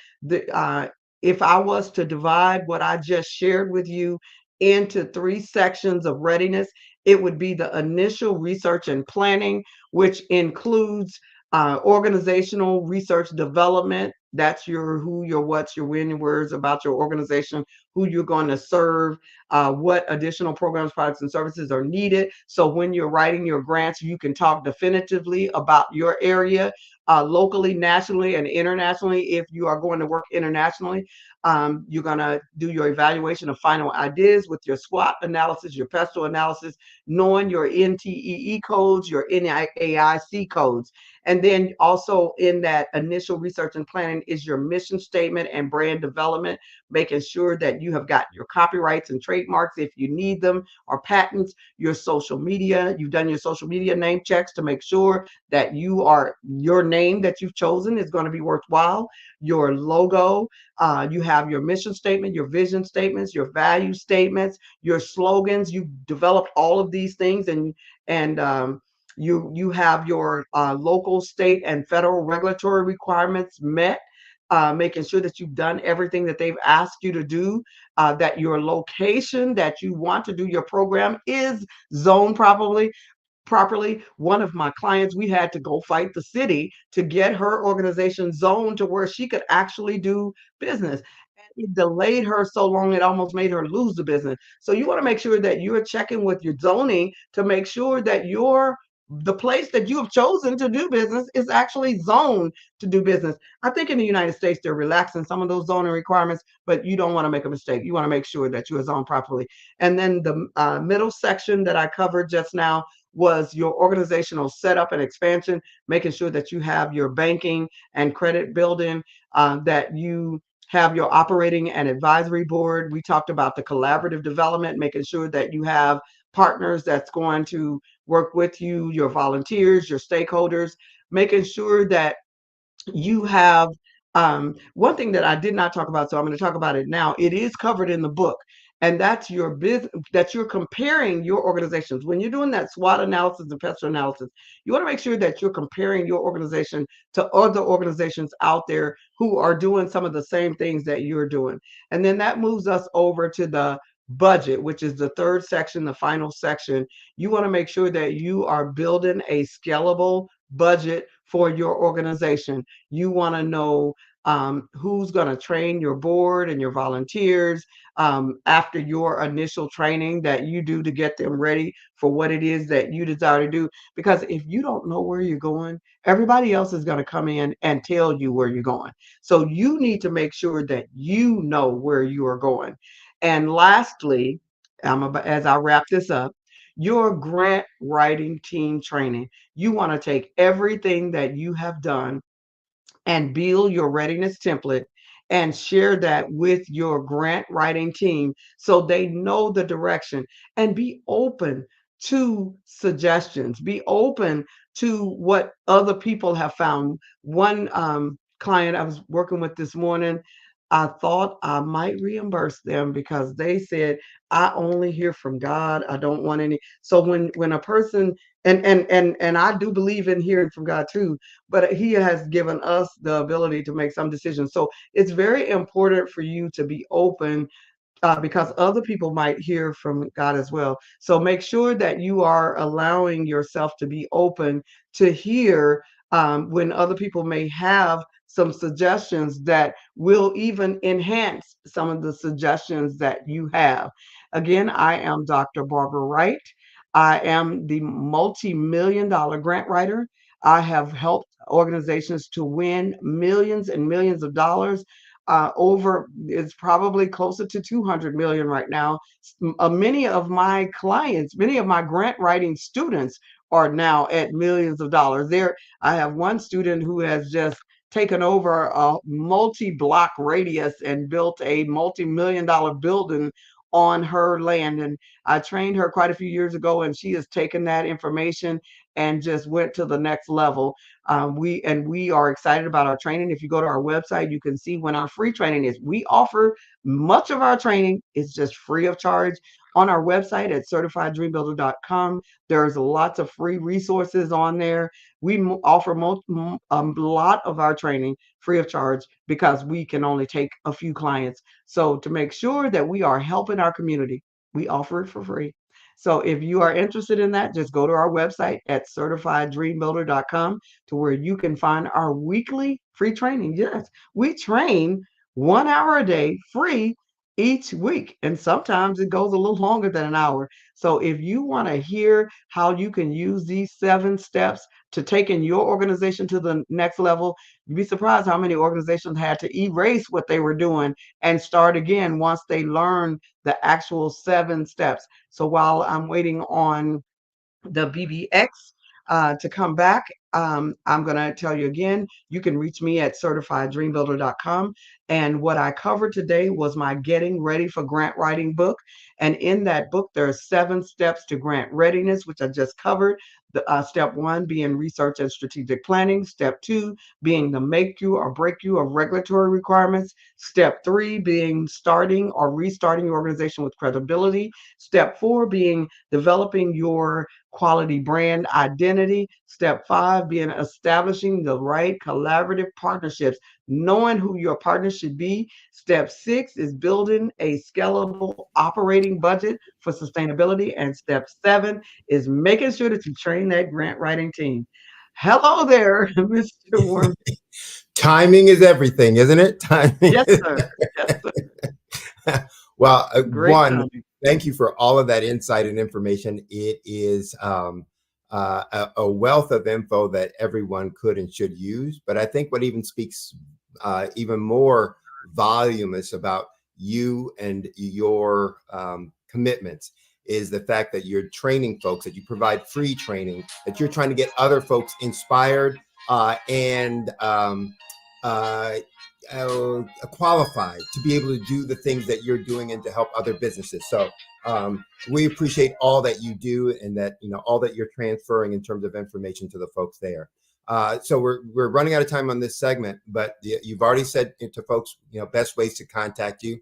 I'm going to advise everybody out there, please reach out to Dr. Wright. You can tell she knows what she's doing and the success speaks for itself.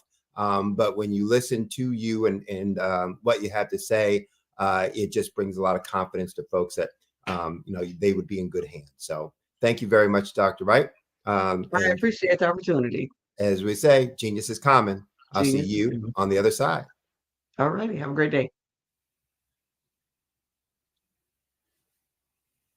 All right. So for those who are sticking around, we have more programming, but I want to remind people that the Black Business Expo's mission is to raise funds for high school seniors going to college or for K through 12 entrepreneurs. So it is a fundraiser, and you can go to www.blackbusinessexpousa.com. Again, blackbusinessexpousa.com. to donate to the scholarship fund. You can also use the Cash App, which should be rolling on the screen below. And the account number there on the Cash App is $BBX USA. Again, $BBX USA. Our goal is to give laptops and up to $5,000 to 10 students. And students, you can go on to that same website to register. Again, that's blackbusinessexpousa.com.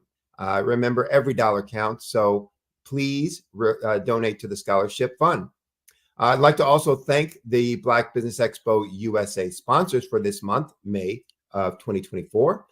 Those sponsors include NC 100, Moody Capital Partners, Suede Soul, Lotus Richer Coaching and Training, Carolina, Virginia Minority Supplier Development Council, Step Management, Barbara H. Smith, LLC, Margie McLean Foundation, Inc., Genius is Common, Earth Essentials, Milani Shani Global, Executive Women's Success Institute, the Quality Coaching Company, Superwomen Business Services, Creative Force Studios, Lee Entertainment, Artistic App Design, and Black Business Expo USA. Again, stay tuned for more programming. Remember, genius is common, and I'll see you on the other side.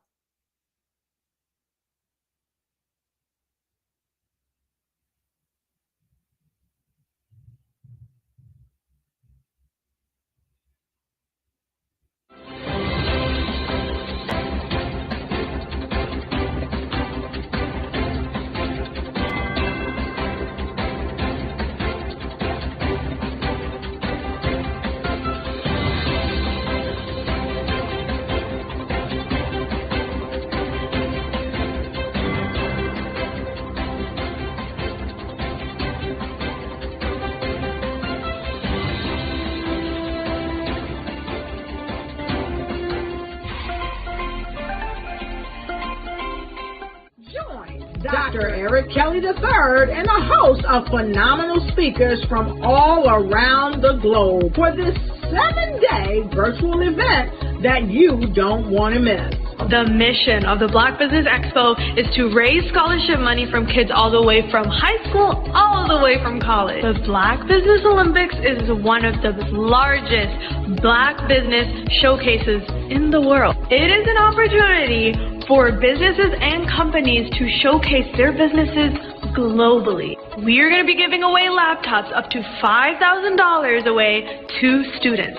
Again, I'm Olivia Appleberry, the founder of 2 Cents Finance and one of the speakers for the expo. I am so excited to see you there. For more info, go to www.blackbusinessexpousa.com or call 919-308-9090 and hope to see you there. I am Black Business. From the moment I wake until the time I sleep. Yes, I am Black Business. I am Black Business. Tell me, are you Black Business? I am Black Business. Do you support Black businesses? Listen, I support Black business because I am Black Business. Black Business Expo, one of the largest business showcases in the history of Black business in the world. The world!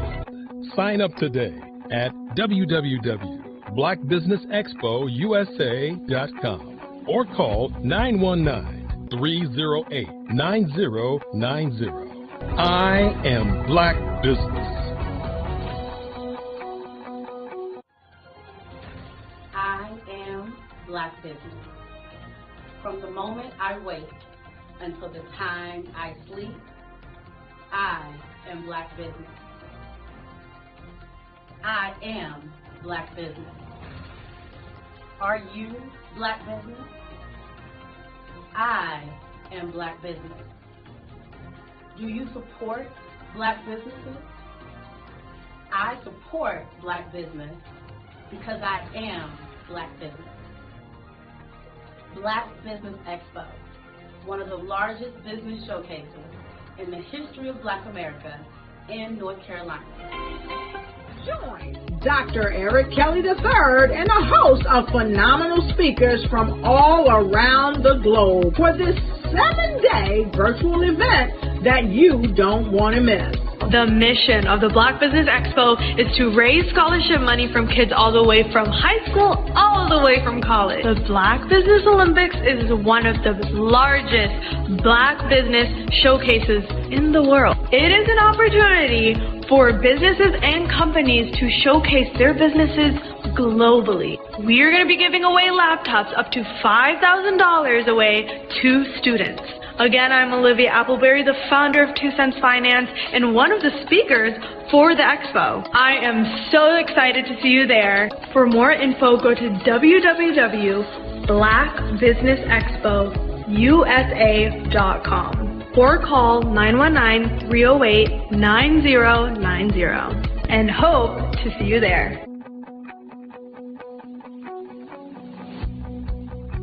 I am Black Business. From the moment I wake until the time I sleep. Yes, I am Black Business. I am Black Business. Tell me, are you Black Business? Black Business Expo, one of the largest business showcases in the history of Black business in the world.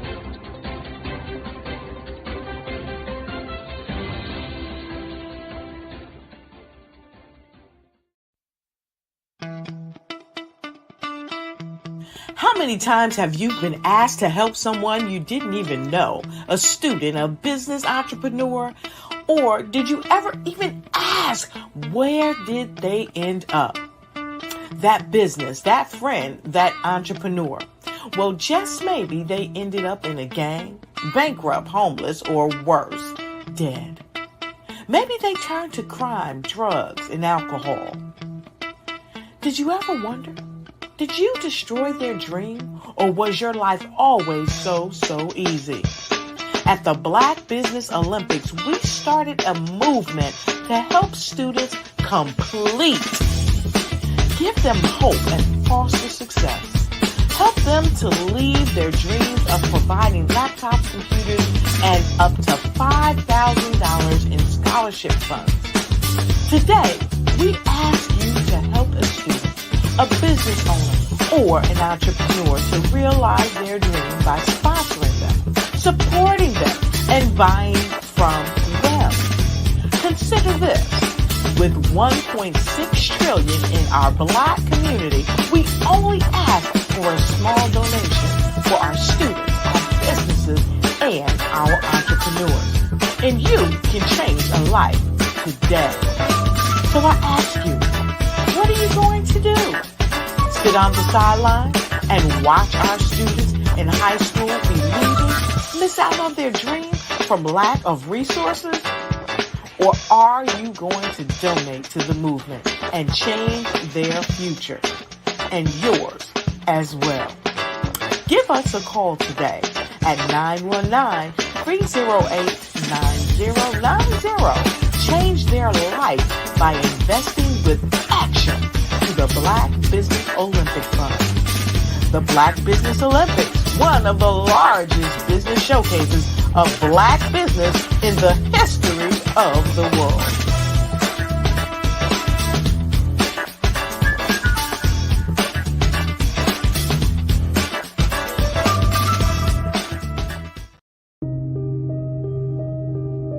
The Black Business Expo is changing my life. This year, they are giving away laptops and even $5,000 in cash to students just like me.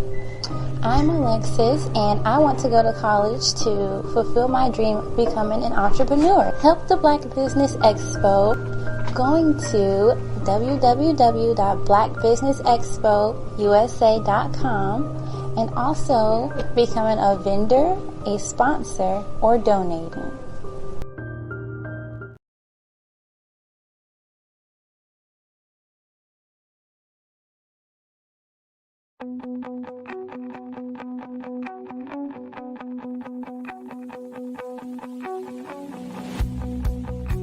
I am Black Business. From the moment I wake until the time I sleep. Yes, I am Black Business. I am Black Business. Tell me, are you Black Business? I am Black Business. Do you support Black businesses? Listen, I support Black business because I am Black Business. Black Business Expo, one of the largest business showcases in the history of Black business in the world. The world! Sign up today at www.blackbusinessexpousa.com or call 919-308-9090. I am Black Business.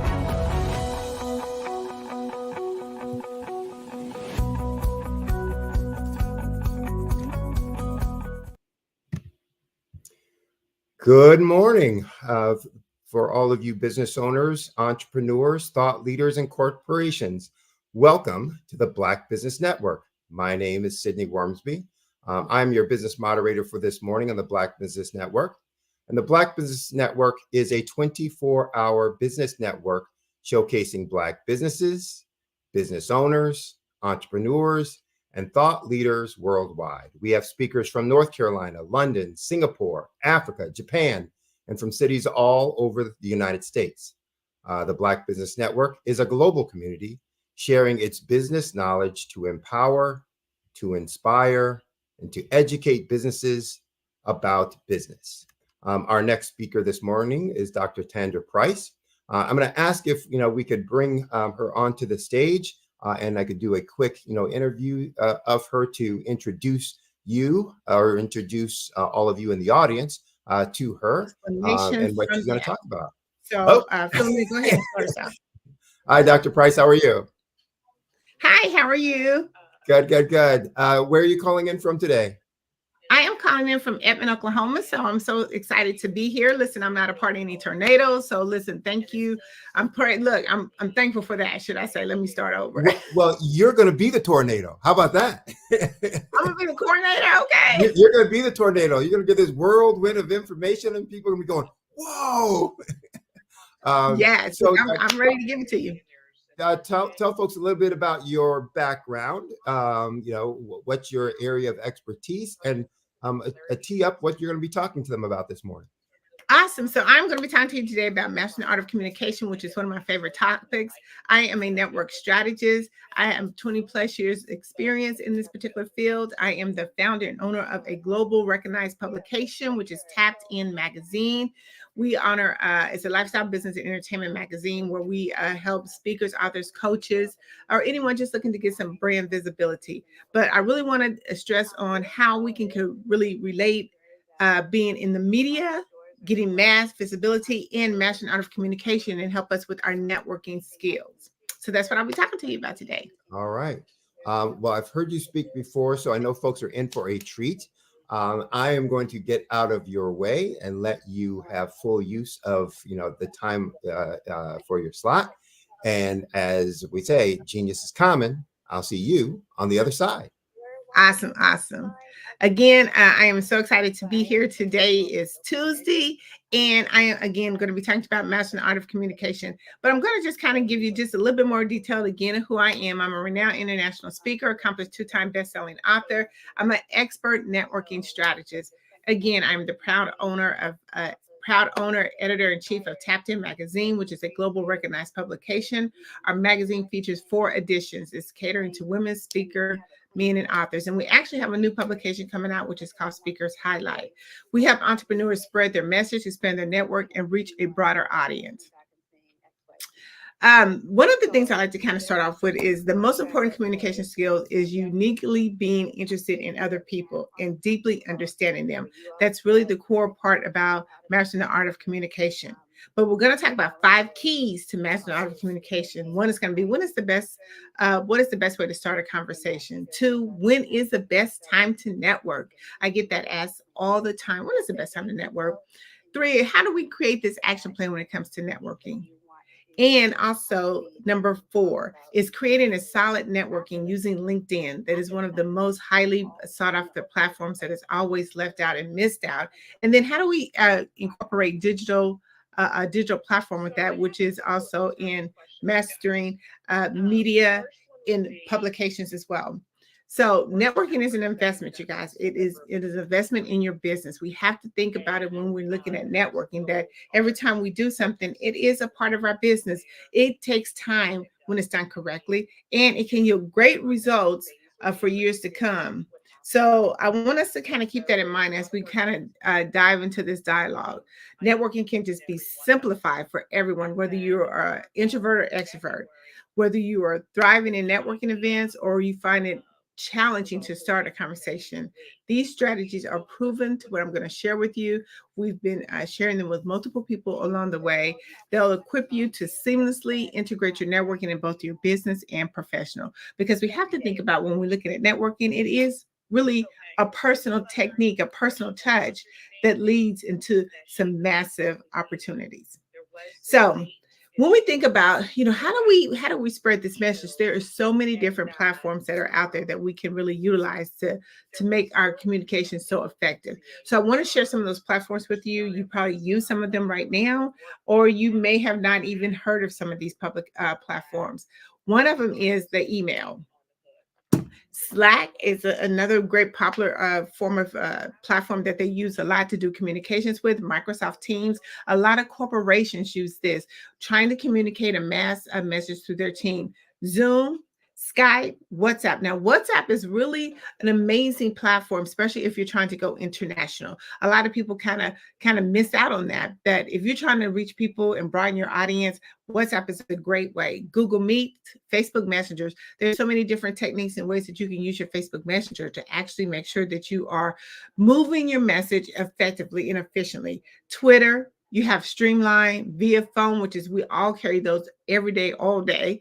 Video chat, which a lot of us do that as well. And we do multiple videos to try to get our message around, especially if we're trying to relay a different product or service that we have going out.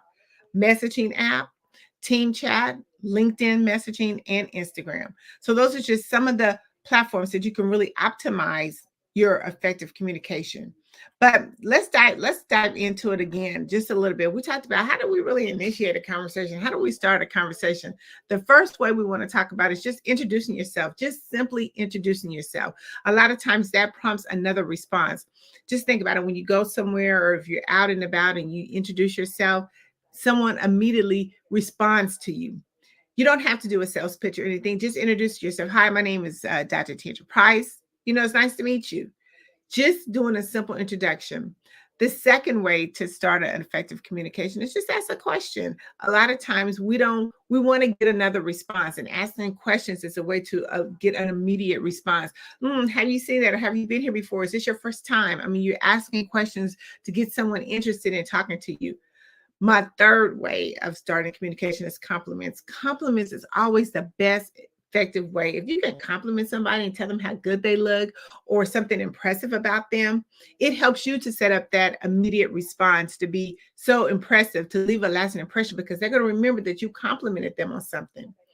The fourth one is always ask for an opinion. People love to be helpful and share their opinion. Just think about it. When you're having a conversation, how many people love to just give their opinion on something, whether it's right or wrong? They love to give their opinion, but it's a way to kind of spark up a conversation. People love to be so helpful. Humor is the fifth one. Humor is such a way that you can break into anything. When you're feeling stuck or in an environment that you don't know what to say, I mean, always bringing up a joke. You know what? I always like to have a pocket joke, because if I can have a pocket joke, it kind of fits any environment that I'm in. It fits any environment that I'm in. So I always have something that is kind of funny that could be of use to people that would be really, really good. And observations, always pay attention to your surroundings. But especially been here in the last few days, it's been thunderstorming. We can always talk about the observation, like a lot of trees and things have fell down. And, just talking about the weather and everything that's going on really prompts up another way of just getting a conversation started. It's really easy. I think a lot of times when we think about mastering the art of communication, we try to put so much into it. But if we could just be our authentic self and just have a conversation on things that we normally do. If you look at throughout the day or throughout the times that you're having a conversation, think about those steps I just gave you. You do them automatically. I think when we turn the term and putting it into a networking environment, then we always kind of get tensed up because we're thinking, oh my God, now I have to be on this different platform. But it's still the same way, even if you don't. I always have to have my different places to network. A lot of times we don't really realize those places. We talked about ways to start a conversation, but what are some places that you can actually network in? You could do conventions and conferences, professional association meetings. They have a lot of different ways that you could use these type of places to network. Trade shows, business networking events, alumni gatherings. If you're a part of any type of alumni, those are great ways. And that's kind of your comfort zone too, because now you're amongst all the people that you know. Chamber of Commerce events, they are very highly reputable places where you could actually network. Meetup groups, workshops or seminars, career fairs. Volunteering is especially a good place to network because now we're out here for the same cause. So now we can talk about, now you have those when to start the conversation techniques still. When you're volunteering, we're all here for the same cause. So it gives us really good reason to really be able to have a conversation, a relaxed conversation with one another. Toastmasters or even public speaking clubs, social clubs, online networking platforms, community events, or even charity fundraisers. Anytime that you're around a group of people is the best place to network. It doesn't have to be a certain place, but if you're around a bunch of people, it's an awesome way to start a conversation. But why is mastering the art of communication so important? Because there's so many benefits that come with it. See, when you establish connections and you continuously do it over and over and over again, it's really like you're building up that relationship. You're kind of marinating the relationship. It's like when you first meet somebody or you go into a new job, you have to be able to get to know what's going on there. And you have to be able to develop that as you go and know who to talk to and who the people are not to talk to. But there's so many benefits once you actually kind of get the foundation and the groundwork done. But let me give you a few different benefits for mastering the art of communication. One is it increases your visibility, it makes you more recognizable. It increases your chances of being considered for different opportunities. Collaborations are the best benefits of mastering the art of communication because it leads to partnerships and joint ventures that you can expand your reach to different avenues. It gives you access to resources. When you actually are networking and you're out of different places and you're doing different things, you may get some information on something that you don't know about that could be beneficial to your business that you can put into, I call your bucket resource. And then you can be able to pull those out when you need it. But it gives you access to so much information, tools. Individuals can help you grow your business because now you're getting access to something that you didn't even really know that you had. Brand awareness. It helps you with your brand. The more that you are mastering the art of communication, the more that you're in these different places, networking and on different platforms, it helps you to promote your brand and your business to a broader audience. Access to decision makers. When you're at these particular events and you're doing different things, it gives you access to different people who are looking for you to do different things, organizations. I mean, it gives you time for you to be able to even pitch your idea or discuss different opportunities, industry trends. You sometimes we get kind of lost in what we're already doing, but there's so many different other, again, things that are out there that we need to stay informed about. So when our clients come to us, we can master that art of communication, be effectively with our communication and helping them with their source. And lastly, the benefit of mastering art of communication is it helps your business grow. From entrepreneurship to business owner, networking can help you attract clients, customers, investors. It can help you grow so much. I think a lot of times we fall short on that because, again, when we're in these particular environments or these events, we're looking to put things at a different level instead of just like being our authentic self and just talking. People like to do business with people who they know, like, and trust. I'm going to be the same person I am today that you met me yesterday. And that helps us because now they know who you are and they can now be able to refer you to some of their people. But after we do all of that, we have to have an action plan. The third thing, we have to create an action plan. What are we going to do when we actually go to these networking events or we're making these amazing conversations when we're out and about? We got to set a goal. We got to have a goal. The goal is, I mean, like, even if you go to a network event, are you looking to, gain new clients? Are you looking to, what is your objection? Are you looking for a number of contacts? Are you wanting to learn about specific topics? Or are you just exploring collaborations? We have to have a clear set goal when we walk into the door to make sure that we stay on that goal at all times. Research is another part of your plan. You have to research. Researching is the most important thing. When you decide to go to a network event, research who the networking event is, who's hosting it, how many times they hosted it, how can I get connected with the people that are doing it. So what you could do is go to any of the social media platforms, connect with them, see what they're doing, see kind of what their interest is in their business. So when you do meet them face to face, it's not awkward, it's not intense. You can now have a really good conversation with them. Prepare your introduction. A lot of times when we go into networking events or environments or places to network, we're not fully prepared. We're not preparing to pitch. Networking is not about pitching or selling your business. A lot of people say, well, networking really doesn't work for me, or going to these events really doesn't work for me, because you're not selling. You're building relationships when you go to these events. So you have to prepare your speech. You have to prepare your introduction. You have to find a way to be so impressive to that person. But if we go off and just start selling our business and talking about our business that people don't even know who we are, or what we do, or even why we're at the event, it's not going to work. So we have to practice our networking skills. One of those practicing the networking skills is listening. We have to be very listening.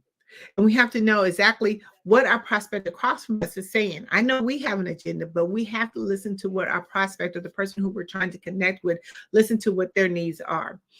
You update your digital presence. Make sure when you go to any event or out at any social gathering, make sure that your information is all up to date, because you have that one chance to impress. Remember, prepare your introduction. That's a part of it. You want to make sure that you're very impressive to those who are looking for you. You want to make sure that all your media and everything is updated, that you have nothing that they cannot find. So one of the things is you want to make sure that your website, your LinkedIn, any phone numbers, website, all that information is up to date. And if you have any projects that are out there that you're looking to promote, make sure that they're up there, updated, and have a link, an active working link that they can actually connect to. Bring out your essential materials. There's nothing worse than you have to go to a networking event and you have to be like, oh, wait a minute, I got to charge my phone. Oh, wait a minute, do you have a pen and paper? You want to make sure that you have all your information handy. When you actually go to these events, or even when you're out just throughout the day, make sure that you're trying to connect with at least 5 new people. Whether you're at the gas station, grocery store, if you're at a networking event, doing a social online, find a way to connect with 5 new people. If you connect with 5 new people each day, look at many contacts that you have made. Look at many prospects that you have to follow up with. But lastly, even when you're going to networking events, or if you're at some social gathering that they have, 10 times out of 9 they have, or 9 times out of 10, they normally have a Facebook that you can join. So now you can start meeting some of the people. That's a quick way to get your 5 people. But you want to make sure that you connecting with them, that you're responding to their social media. It's a way for you to actually start off with meeting people before you actually get to the event. Always have an action plan. That's the third one. And now that we've done all that, we did all our networking and everything is going really, really great, you got to have a follow-up plan. What does they say? The money is in the follow-up. The money is indeed in the follow-up, because we got to make sure that we're actually meeting them. Now, when I go to a network event, I always have something in my phone that I could just schedule a meeting with really quickly with them. So it makes it very easy. So the very first thing you want to do in your follow-up plan is schedule a meeting. 2, you want to connect with them on all social media. Every social media, you want to connect with them, because at the end of your conversation, you might want to say, hey, you know what? Are you available next week? I know this is a busy setting, and I know we have a lot of people that we need to connect with. How about if we schedule maybe a one-on-one, maybe quick 10, 15 minutes, just jump on a quick call. What does your schedule look like next week? Schedule the meeting and then immediately connect with them on social media. Now, we also have updated systems into our management that we can now put them into our CRM system right from our phone. And once you put them in there, now you can start sharing relevant resources with them, because you want to stay engaged with them until you actually connect with them on that one-on-one call, or that meeting, or that scheduled meeting. You want to stay engaged with them, but you want to send them information. You want to, give them things that maybe would be relevant to their business. You want to share those relevant resources. And next, you want to always set a calendar reminder, because even though you meet with them now, maybe 3 weeks, maybe later, you want to meet with them again. but you want to make sure that you have it on your calendar so you don't have to move around messing with it as putting it down. Real quickly, now I got to talk about when you get to networking events, people kind of get a little tense at this point because they don't know what they're doing, or they're kind of confused, or they're intimidated because there's so many people at these events. So I'm going to give you some ways of, looking for people in the room that you can actually connect with. These are called effective communicators. So I'm going to go through them real quickly. So the first one is your social butterfly. When you go into a networking environment and your networking event, do a 360 camera view of the room. You want to see what everybody's doing first before you even decide I'm going to go this way or that way. But the first thing is you want to look for social butterflies. Social butterflies are people that are maybe in the corner of the room. They're making so much noise. They're laughing. They're giggling. They're welcoming all people that are coming into the event because they're super excited that you're there. But they want to be that type of person that can kind of set the tone, the mood for you, because if they're happy and excited, then you're happy and excited. The second type of effective communicators are experts. You want to look for these type of people. These are networkers that are highly knowledgeable and they're skilled in their particular industry. They're always kind of standing kind of like this with their arm crossed, or they're maybe looking like this because now they're kind of giving you advice on what their industry is. I say FOMO is another type of effective communicator. You'll see these type of people because they're always asking, what's the next event? Or where are you going? What's the next thing? These are the people that don't want to miss out. They want to make sure that at every event that is possible that is out there. And it's hard to do that. But there are some people that you will find that just when you go to a networking event, I call them FOMO, fear of missing out on any opportunities or connections. So these individuals, they are seeking, and that's all they're talking about is what's the next event. Oh, is another event coming up? Or, what are you doing after this or this, that, and the other? Because they're trying to stay in the know. Then you have your digital networkers. These are people that when you see in the room, they're only probably by the buffet or the bar, but these are people that's only going to connect with you digitally. They're not going to give you a business card. They're not going to give you anything. If they give you a business card, it's going to be a digital business card. So these are the type of people that the only way they're going to talk to you is doing digital. Then you have the buffet eaters. Listen, the best way to find out who's in the room is going to the buffet line, because all the conversation starts at the back, not at the front. Because the reason why because all the information trickles down from the front of the line to the back of the line. Then you just have the relationships builder. These are people that are they're networkers, but they're prioritizing their business. They're looking for long-lasting relationships. They're investing their time and effort and getting to know who people are. So you might find these people who are just sitting down and just wanted to be authentically themselves and just having a conversation with, hey, how's the weather going? How was, this your first time being here? They're just kind of looking for relationships only.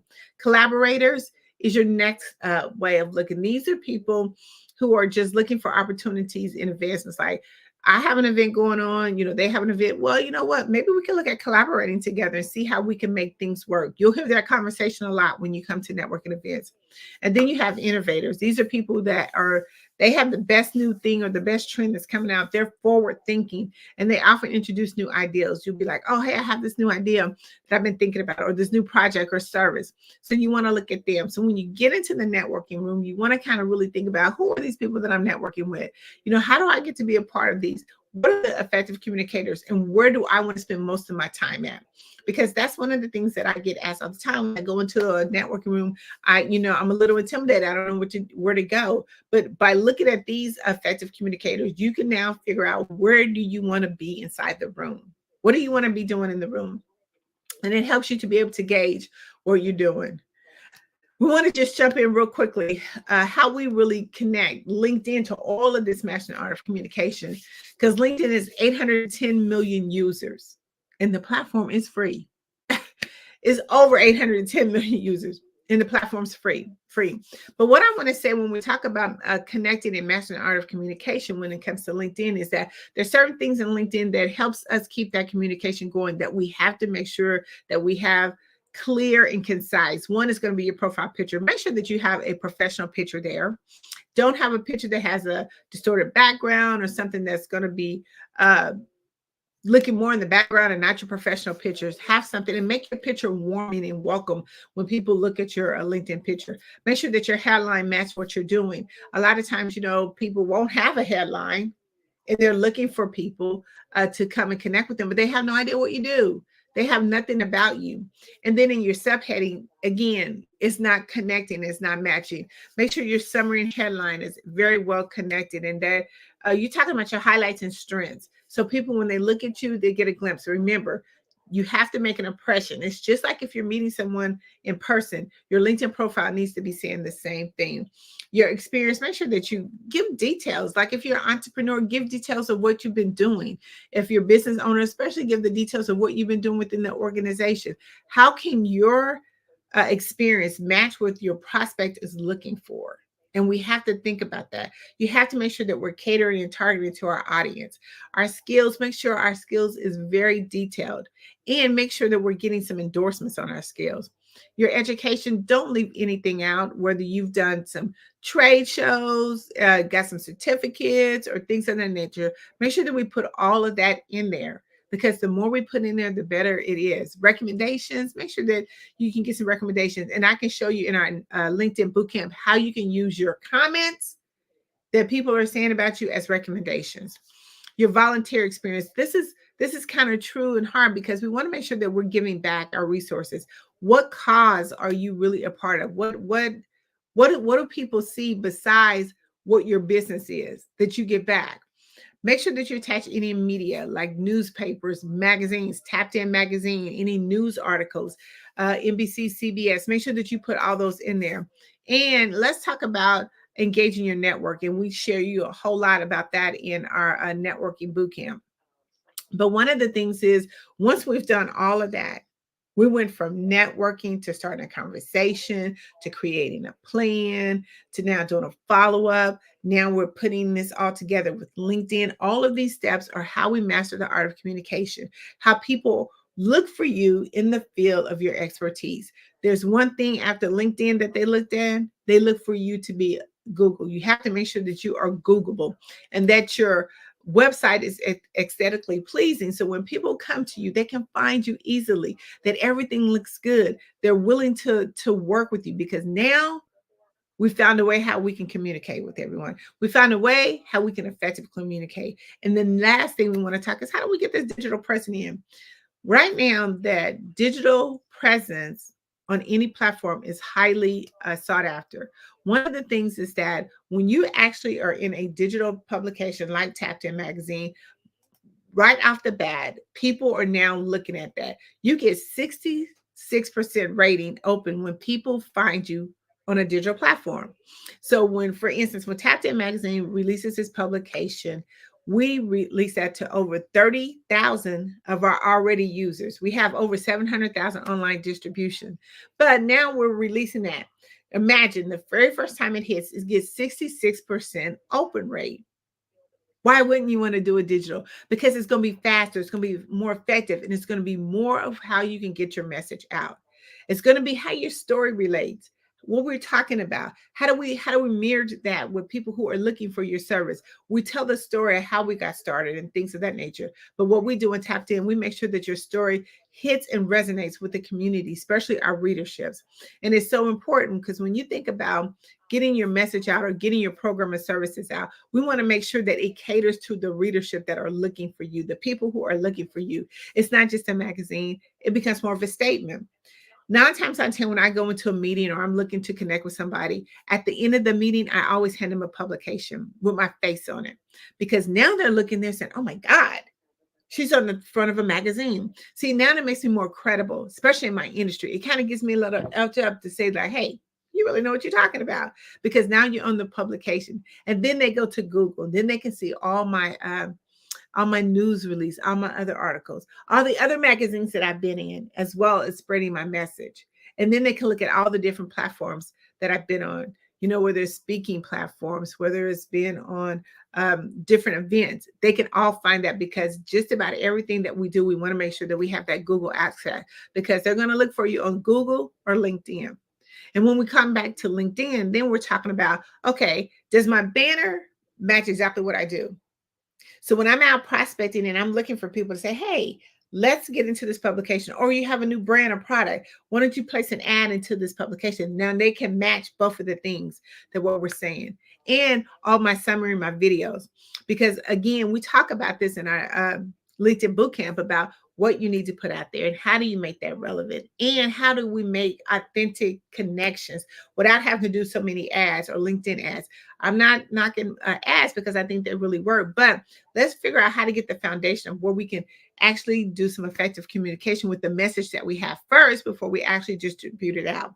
And we can do that easily, because now once you put something out, a quick little tip is that, we want to ask our immediate community to respond on it. I mean, what do they think? Did it resonate with them? Did they understand exactly what I'm sending out? Because that's a quick way to check what you're doing. And a lot of times we don't use the community that we have. So we want to take an effect of all these different things of how do we master this art of communication. When we look at it, we want to make sure that we're clear and concise. We want to make sure that when we're sending out that mass message to a ton of people, that they really understand exactly what we're doing.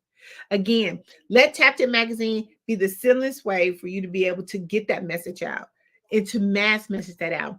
And the really good thing about being a part of a publication as Tapped In Magazine, we like to make it cost effective for you. We want to make sure that this is something that we can help you build toward. A lot of times when we look at marketing budgets, again, that's an investment into your business. You have to have a certain amount of money set aside just for that. And with Tapped In Magazine, we want to work within your budget to be able to make sure that you get your message out, because we do know that visibility is one of the most important things that you need to do into your business. So when we think about how do you master art of communication, let's think about it. Really think about when is it and how do you actually talk to people, or how do you connect with people when you actually talk or meet someone for the very first time?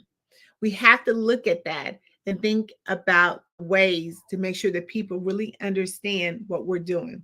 And we can help you with all that in our boot camp. Just make sure that when you do come a part of our boot camp, be ready to work, because we want to make sure that that we get you where you need to be. And we want to make sure that you are sending a message out that people understand, because we have to make sure, and part of mastering the art of communication is going through all those 5 steps.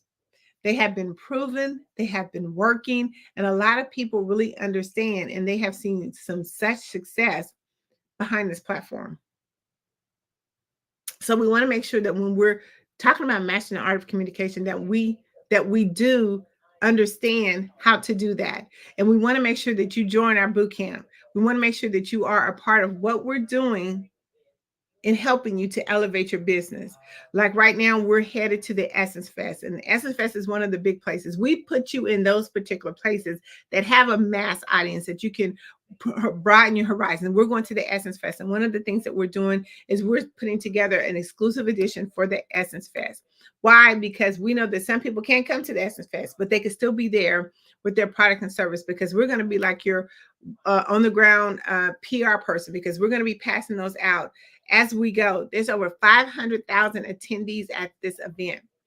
Why wouldn't you want to be a part of something that could really get your message out amongst a group of people?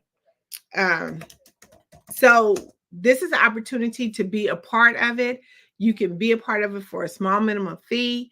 It's where you can get a full page article, or you can get an ad, or you can even be a part of putting your logo on our banner. Any way that you can get your message out is how you want to do it. How do I get brand visibility? Is you want to be a part of events like this.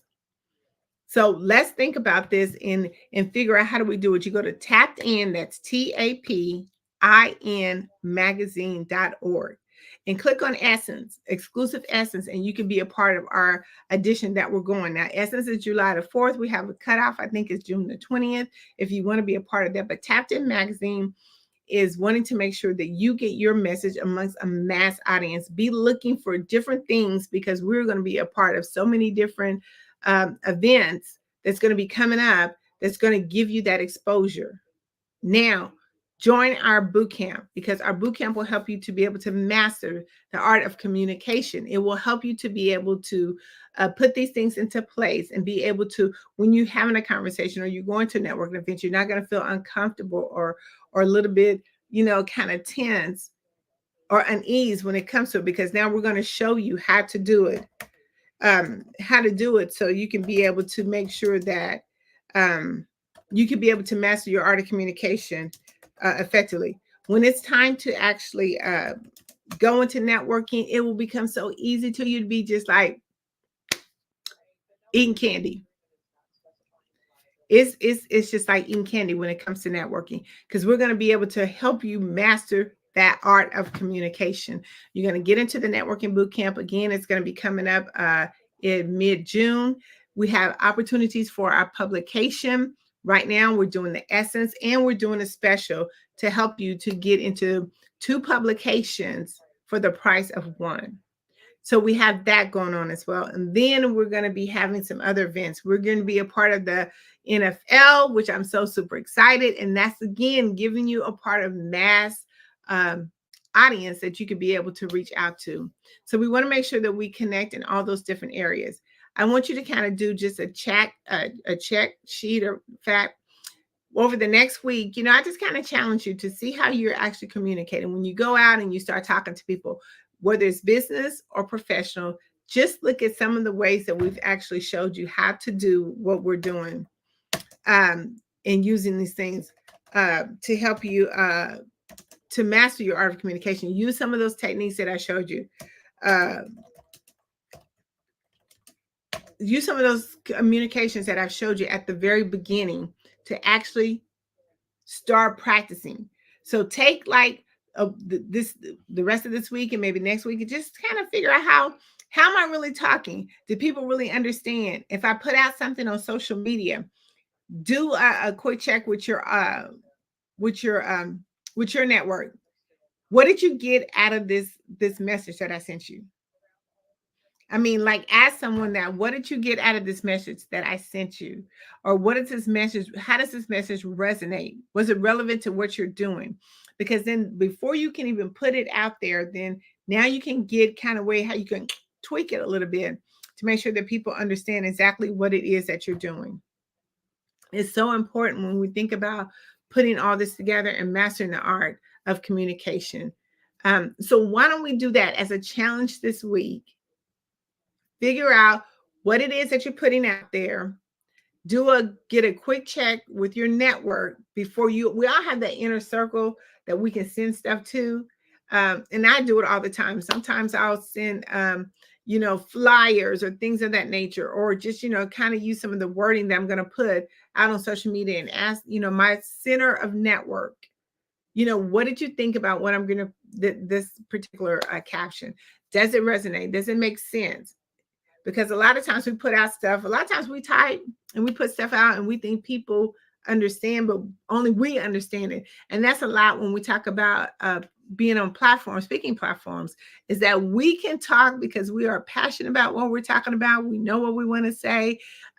This is dear, true to our heart, but sometimes other people don't really understand exactly what you're saying. So that's why it's good to share this with your inner circle to make sure that they understand exactly what you're saying.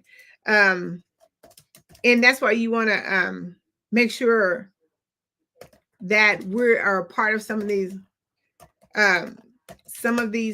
events that we're doing. Again, the boot camp is going to be so important that you be a part of. I'm going to be sending out a link to share with you when you can sign up for the boot camp. It's going to be a 1-day boot camp. And we're going to be on there for, I think, like 3 hours. Me and my team, 2 hours. Me and my team, we have something that we already have put together. And then you can actually be able to start taking notes. You'll get access to a workbook and everything. So make sure that you join our boot camp. That's just our networking boot camp. Then we have our LinkedIn boot camp as well. I just going to put a message here real quick. So see if they can put that link in there. So you want to make sure that you're a part of that. And I want them to be able to share the link with you as well. All of this can be found on Tapped In is TAPIN magazine.com. .org. TAPIN magazine.org. I'm just trying to see here to see if they can put the link in here for you to make sure that you can get that as well. Beginning, mastering art of communication is a passion of mine. I love it. That's why I like to be able to send out a message and be able to help you to walk through the steps of how do we get here? How do we be able to master it? And you can do it through these events.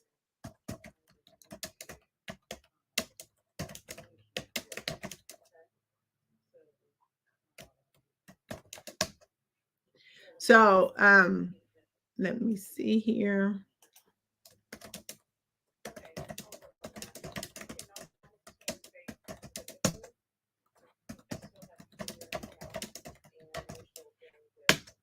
So yes, so I want to make sure that you are part of everything that we're doing.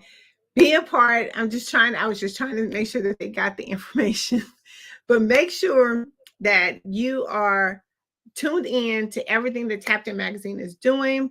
Again, we're mastering the art of communication so we can make it more easily and effective for us to elevate. This is our time. This is our season to be able to elevate into a whole nother group of people, broaden our audience, get more visible than ever, especially right now during the summer months. This is a highly sought after time that you want to be more visible than ever.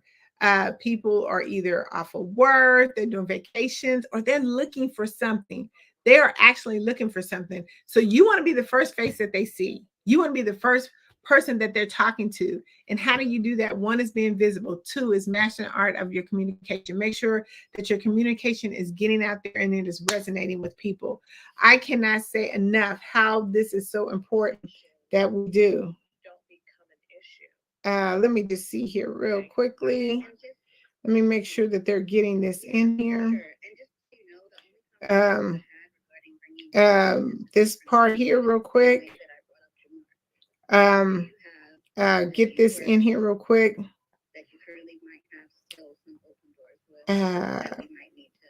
So this is the time. Again, I just want to make sure that you get this link. And I know I'm looking down, but I want to make sure that you get this information. And I want to make sure that you are part of what we're doing. Again, make sure that you go to tappedin, that's TAPIN magazine.org. Okay. I'm giving out all the information I think I can give out. I hope it was a windstorm for everybody, but please, I'm giving them some definitely some resources, some way to maximize and master the art of communication. I look forward to everyone being a part of either my boot camp or my publication that's coming out. All right. All right. Appreciate all that Ms. Price delivered there.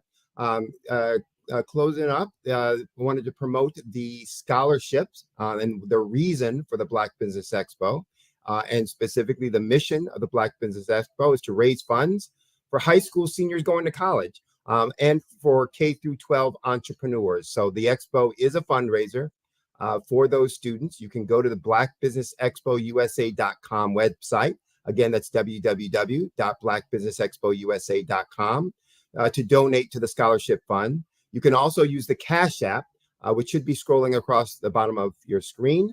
The account number for Cash App is $BBXUSA. Again, that's $BBXUSA. Our goal is to give laptops and up to $5,000 to 10 students. And if you're a student, you can register for those laptops and scholarships at the same website, www.blackbusinessexpousa.com. Remember, every dollar counts, so donate to the scholarship fund. Also want to take a little time and opportunity to thank our supporters and our sponsors. Those include NC100, Moody Capital Partners, Suede Soul, Lotus Richey Coaching and Training, Carolina, Virginia Minority Supplier Development Council, Step Management, Barbara H. Smith, LLC, Margie McLean Foundation, Inc., Genius is Common, Earth Essentials, Milani Shani Global, the Executive Woman Success Institute, the Quality Coaching Company, Superwoman Business Services, Creative Force Studios, Lee Entertainment, Artistic App Design, and Black Business Expo USA. Remember, genius is common, and I'll see you on the other side.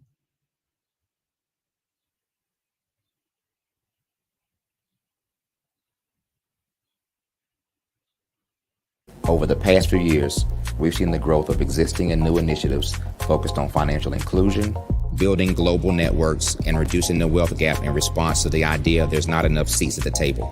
Whether their outcomes are to increase the representation of Black executives on corporate boards, ensure an inclusive global economy, or to create new U.S. African commercial pathways, The strategies are often carried out by separate programs. The question is, should they be? With the continent of Africa being home to more than half of the world's fastest growing economies, the youngest workforce, over 400 companies generating more than $1 billion annually, 700 generating more than $500 million annually that are poised for growth, and being the destination of nearly $5 billion in venture capital in 2021. Diversifying U.S. and Africa commercial engagement by building bridges between African businesses and their U.S. diasporic should begin being seen as mutually beneficial. From helping to reduce Africa's enormous capital gap to catalyzing two-way trade opportunities, the COVID-19 global pandemic hopefully has taught us that global challenges and opportunities are more interconnected than we thought. During the pandemic, African companies like Unicorn Flutterwave, insurance provider Reliance Health, ride-hailing app Yasir, and 54Gene, the continent's first bank of DNA on people of African descent, proved that when African companies have access to networks, capital, and information, they grow big, grow fast, and create solutions that are valuable to the world. This is why Be Direct was created. We are the first U.S.-based but African-centric board preparedness and board search company designed to connect U.S. Black talent and corporations to African businesses. Unique and fundamental to Be Direct's success is our process of helping board candidates adapt their experience and networks to an African context before they're connected to high-growth companies that are looking to locally and globally scale. From our focus groups with African business execs and government leaders, we don't ignore the sentiment that business is easy, but people are hard. Having a pool of board candidates with hard-to-access networks and extensive experience across the business lifecycle, including successfully raising capital, is table stakes for an initiative like this. So yes, we have that. But corporate or entrepreneurial success in the U.S. does not guarantee success in Africa. Developed alongside industry partners on the continent, our training program, Be Direct Prep, is designed to transpose their experience to create cultural comfort, understanding, and a commitment to helping businesses in Africa scale. Our board governance sessions are African continental and country specific, integrated with cultural awareness and dexterity training, masterclasses led by African industry execs, and mentoring and coaching from African continental-based facilitators. But even more unique to Be Direct Prep, we cap off our training program with an immersion trip to help candidates that have not been to Africa before see and feel Africa's complexity and opportunity from African soil. We all know traditional network-based board placement has historically left a lot of us out of ever really being in the paid board pipeline. Our strategy supports the work of many great organizations that are successfully filling seats at U.S. board tables by creating more tables for those that are still left on the sideline. It's time to start seeing the role and value of U.S. Black talent and businesses on the continent of Africa differently. Old perceptions and habits limit economic inclusion. Let's transition Black talent and the African businesses they will support from the periphery of the global economy to its core. Living in a global lockdown, we all know now how fast local and global economies can change, and see the value of having businesses that hire, strengthen local value chains, and even grow globally.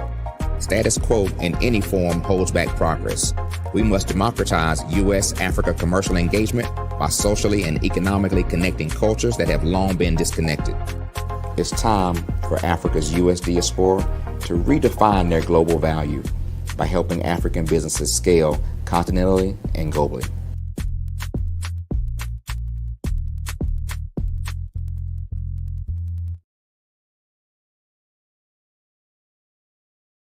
I'm Ramon Gray, founder of Smart Hustle Magazine and smallbiztechnology.com.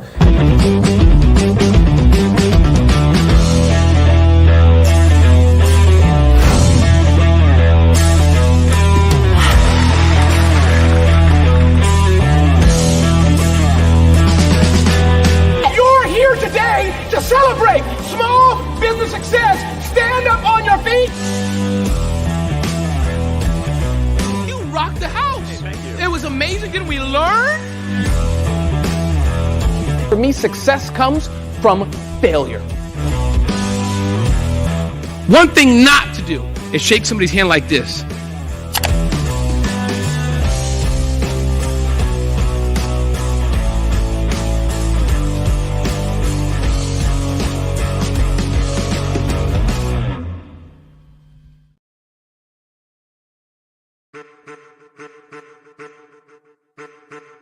I am a child of the Most High God.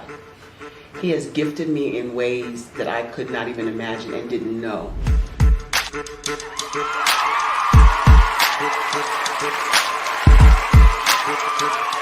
There was a time when I didn't know who I was. I listened to other people tell me who I should be, what I should do. I listened to people telling me that I should be a boutique owner, that I should be a construction manager, that I should be a laborer.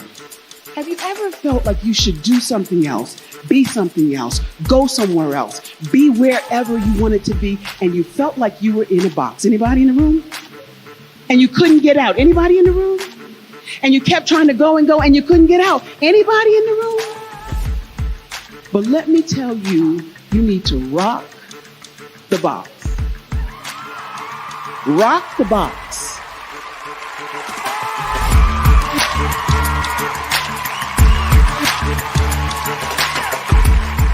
I am engaging, inspiring, and empowering.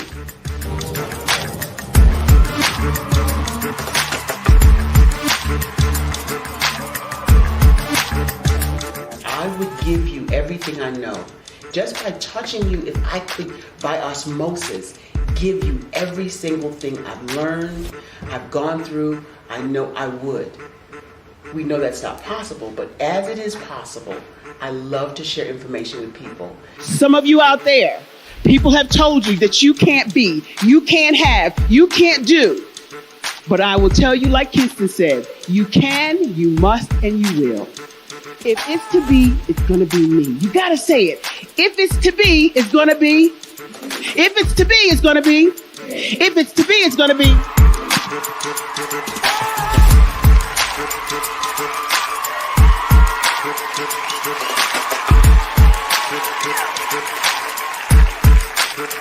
Barbara is because she believed what her mama said about her and not what other people told her. Every day you wake up, when you're in a situation, it's your choice whether it's an advantage or the disadvantage. She gained her confidence and her life, and now she is a testimony. If I can help you elevate yourself, then I feel like I'm elevating my own self as well. What you know and I know together can change the world.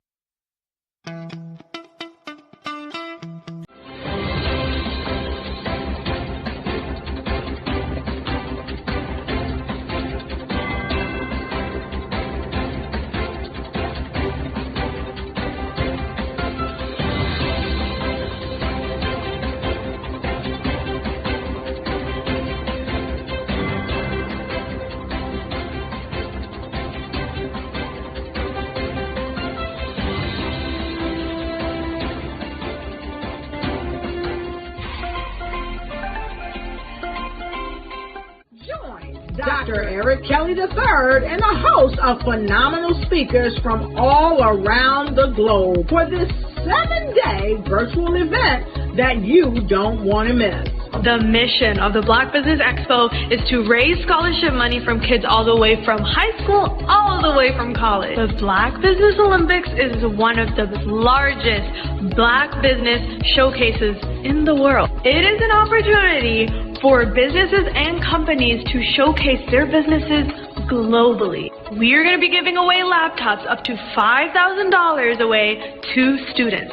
Again, I'm Olivia Appleberry, the founder of 2 Cents Finance and one of the speakers for the expo. I am so excited to see you there. For more info, go to www.blackbusinessexpousa.com or call 919-308-9090 and hope to see you there. I am Black Business. From the moment I wake until the time I sleep. Yes, I am Black Business. I am Black Business. Tell me, are you Black Business? I am Black Business. Do you support Black businesses? Listen, I support Black business because I am Black Business. Black Business Expo one of the largest business showcases in the history of black business in the world. The world! Sign up today at www.blackbusinessexpousa.com or call 919-308-9090. I am Black Business. I am Black Business. From the moment I wake until the time I sleep, I am Black Business. I am Black Business. Are you Black Business? I am Black Business. Do you support Black businesses? I support Black business because I am Black Business.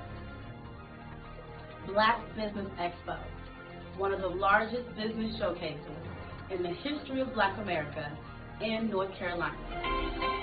Join Dr. Eric Kelly III and a host of phenomenal speakers from all around the globe for this 7-day virtual event that you don't want to miss. The mission of the Black Business Expo is to raise scholarship money from kids all the way from high school, all the way from college. The Black Business Olympics is one of the largest black business showcases in the world. It is an opportunity for businesses and companies to showcase their businesses globally. We are going to be giving away laptops up to $5,000 away to students. Again, I'm Olivia Appleberry, the founder of 2 Cents Finance and one of the speakers for the expo. I am so excited to see you there. For more info, go to www.blackbusinessexpousa.com or call 919-308-9090 and hope to see you there.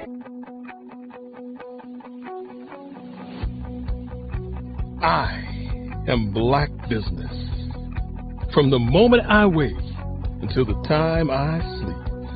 Yes, I am Black Business. I am Black Business. Tell me, are you Black Business? Black Business Expo, one of the largest business showcases in the history of black business in the world.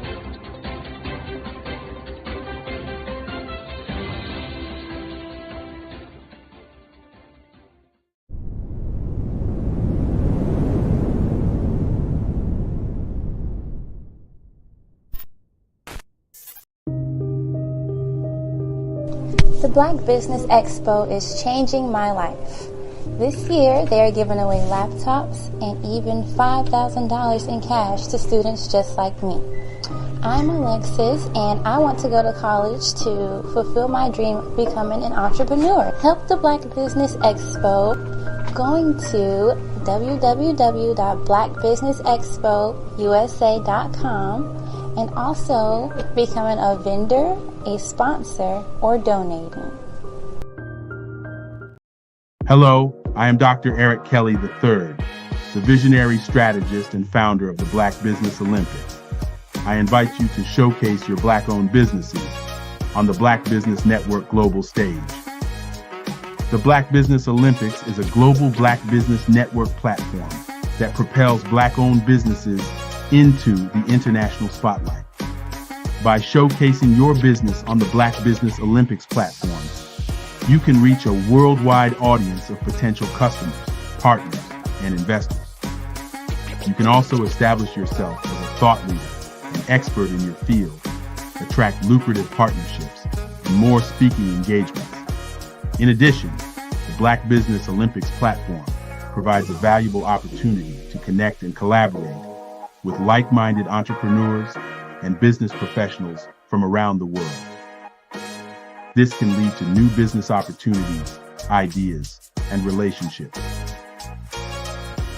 Finally, by sharing your story and expertise on the Black Business Olympics platform, you can inspire and empower others. This is a powerful way to make a positive impact on the world and leave a lasting legacy. If you are a Black-owned business owner, I encourage you to seize the opportunity to showcase your business on the Black Business Olympics platform. It is a once-in-a-lifetime opportunity to make an indelible mark on the world. Be one of the 1,000 visionary entrepreneurs who are changing students' lives, shaping industries, and leaving an unforgettable legacy for their families. Unleash your voice on our global stage and watch your business thrive. Black Business Olympics is one of the largest Black business showcases in the history of Black business in the world. Yes, the entire world. Just give me a call today at 919-308-9090.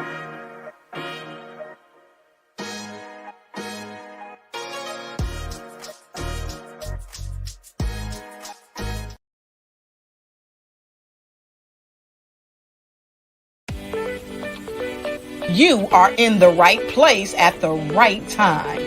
The Black Business Network opens again for its Black Business Olympics, a 24/7 broadcast on business, strategies, global branding, social media marketing, finance, advertisement, and much, much more. Featuring the top, most powerful entrepreneurs and speakers and thought leaders from all around the world as they gather together for this phenomenal event.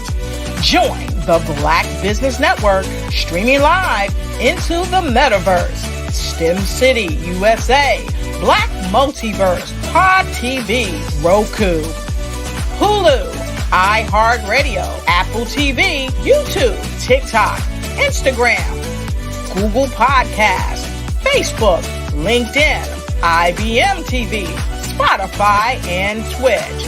Tune in today and be a part of this amazing movement. The Black Business Olympics welcomes you.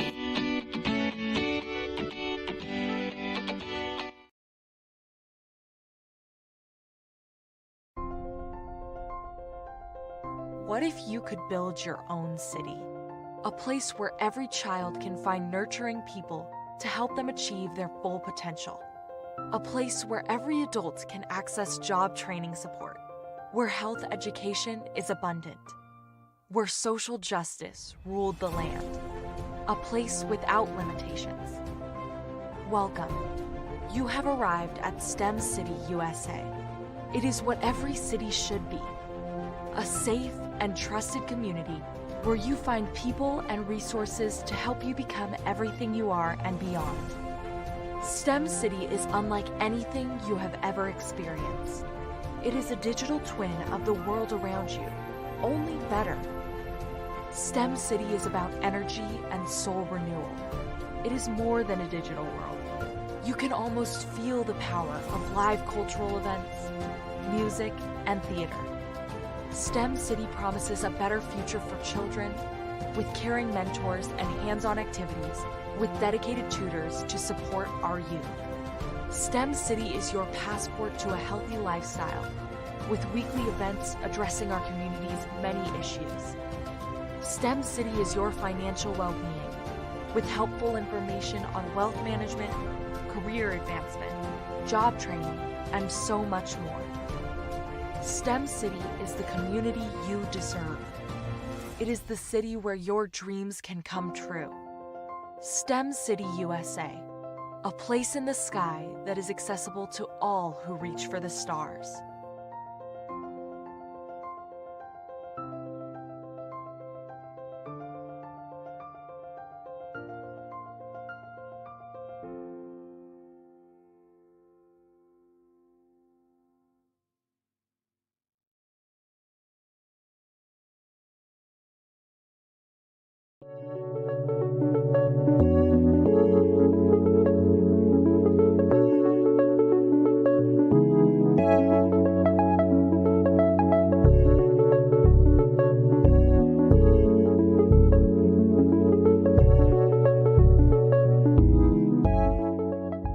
Passion has been around helping communities of color and historically underrepresented and underserved communities, minority, rural, veterans, persons who are differently able, in the intersection of education, innovation, technology, industry, and let's throw some entrepreneurship in there just for fun.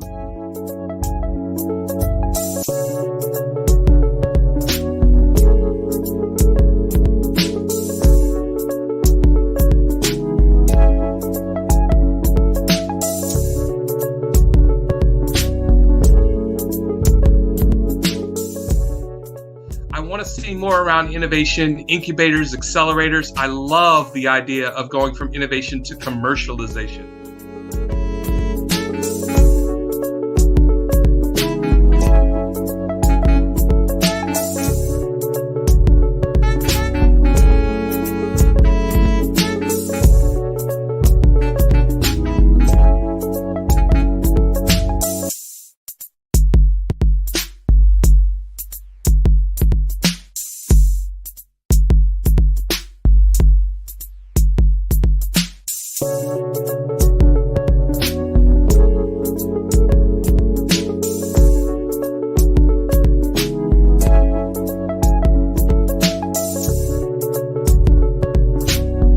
Artistry is a creative expression of something from nothing. You know, it explodes onto the canvas, or it explodes on in my work. One of the things that I try to do more than anything is I try to just give the lines and the movements and emotions and expressions into to what I do. Art really means to me a chance to express how I feel deep down inside. Most of my art begins as a thought that I might have, you know, whether it's sports, whether it's history, whether it's a woman or a man. It pretty much starts as an idea of thought before I get into the actual image of what I'm going to draw. I do a lot of historical pieces. I was a history minor in college, and I love to do history pieces. And a lot of times I'm thinking about history, and then I try to make that history impact you as you look at it. That's one of the reasons I do pictures so large. People ask me, why do I do pictures so big? And I tell them, I want the piece to impact them as they're looking at it, to kind of dominate them, dominate their space. And most of my pieces I try to do off page. I don't try to do anything that's going to be in those four corners or in a square. And I want your imagination to be a part of the piece that you're looking at.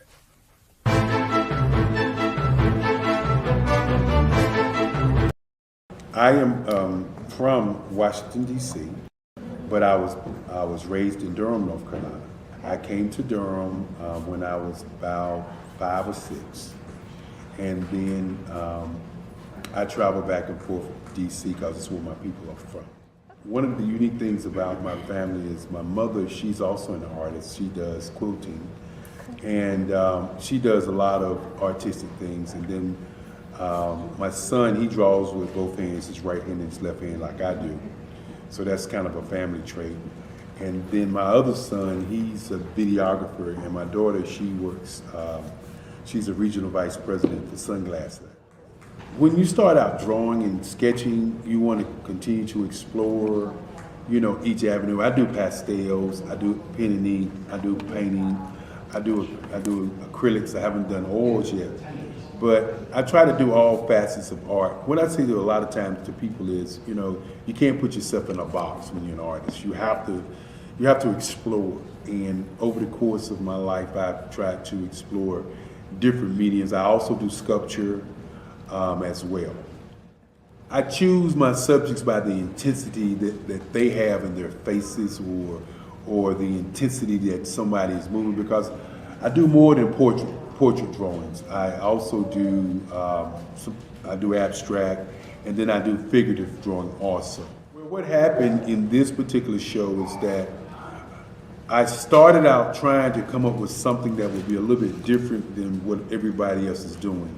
So I was working on a Barack Obama show, and they wanted me to do some paintings of Barack. And so what I did was, because of the deadlines, I kind of did it kind of fast. And then I realized when I was doing it fast, I enjoyed it. And so then I started doing other pieces the same way, and I started to enjoy those pieces also. And so I came up with this particular style, and it's a style of lines and colors. And what's interesting is that when I was in college, I did a show called Lines, Colors, and I talked about the boldness of the blacks, the hotness of the whites, and this is how this is come about, later on in my life. And the colors comes from a lot of the entertainers that I work with, where they wear different colors. They don't wear, your plain reds or your whites. They wear different colors, and so that's also another piece of what's giving me the colors. The subtitle of this show is Faces That Speak Life. That's real critical.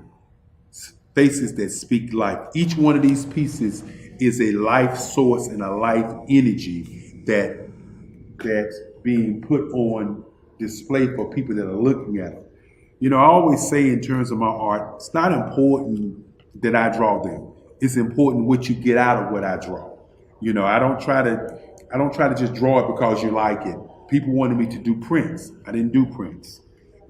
People asked me to do different people, but the people that I choose are people that make a difference in the lives of people in the world. So the human landscape idea was, again, as I say, the lines represent your emotions, it represents your ideas, and it represents your journey as a human being. And that's why you get the different pieces and the different looks. And as you notice, I try not to do one look that looks alike another look. And that's what's the most important part of this show.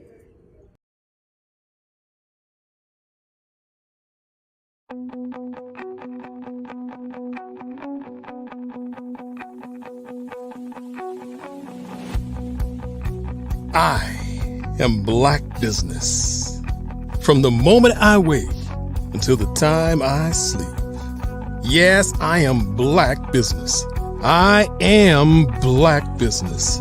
Tell me, are you Black Business? I am Black Business. Do you support Black businesses? Listen, I support Black business because I am Black Business.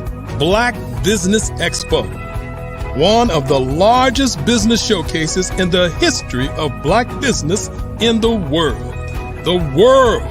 Sign up today at www.blackbusinessexpousa.com or call 919-308-9090. I am Black Business.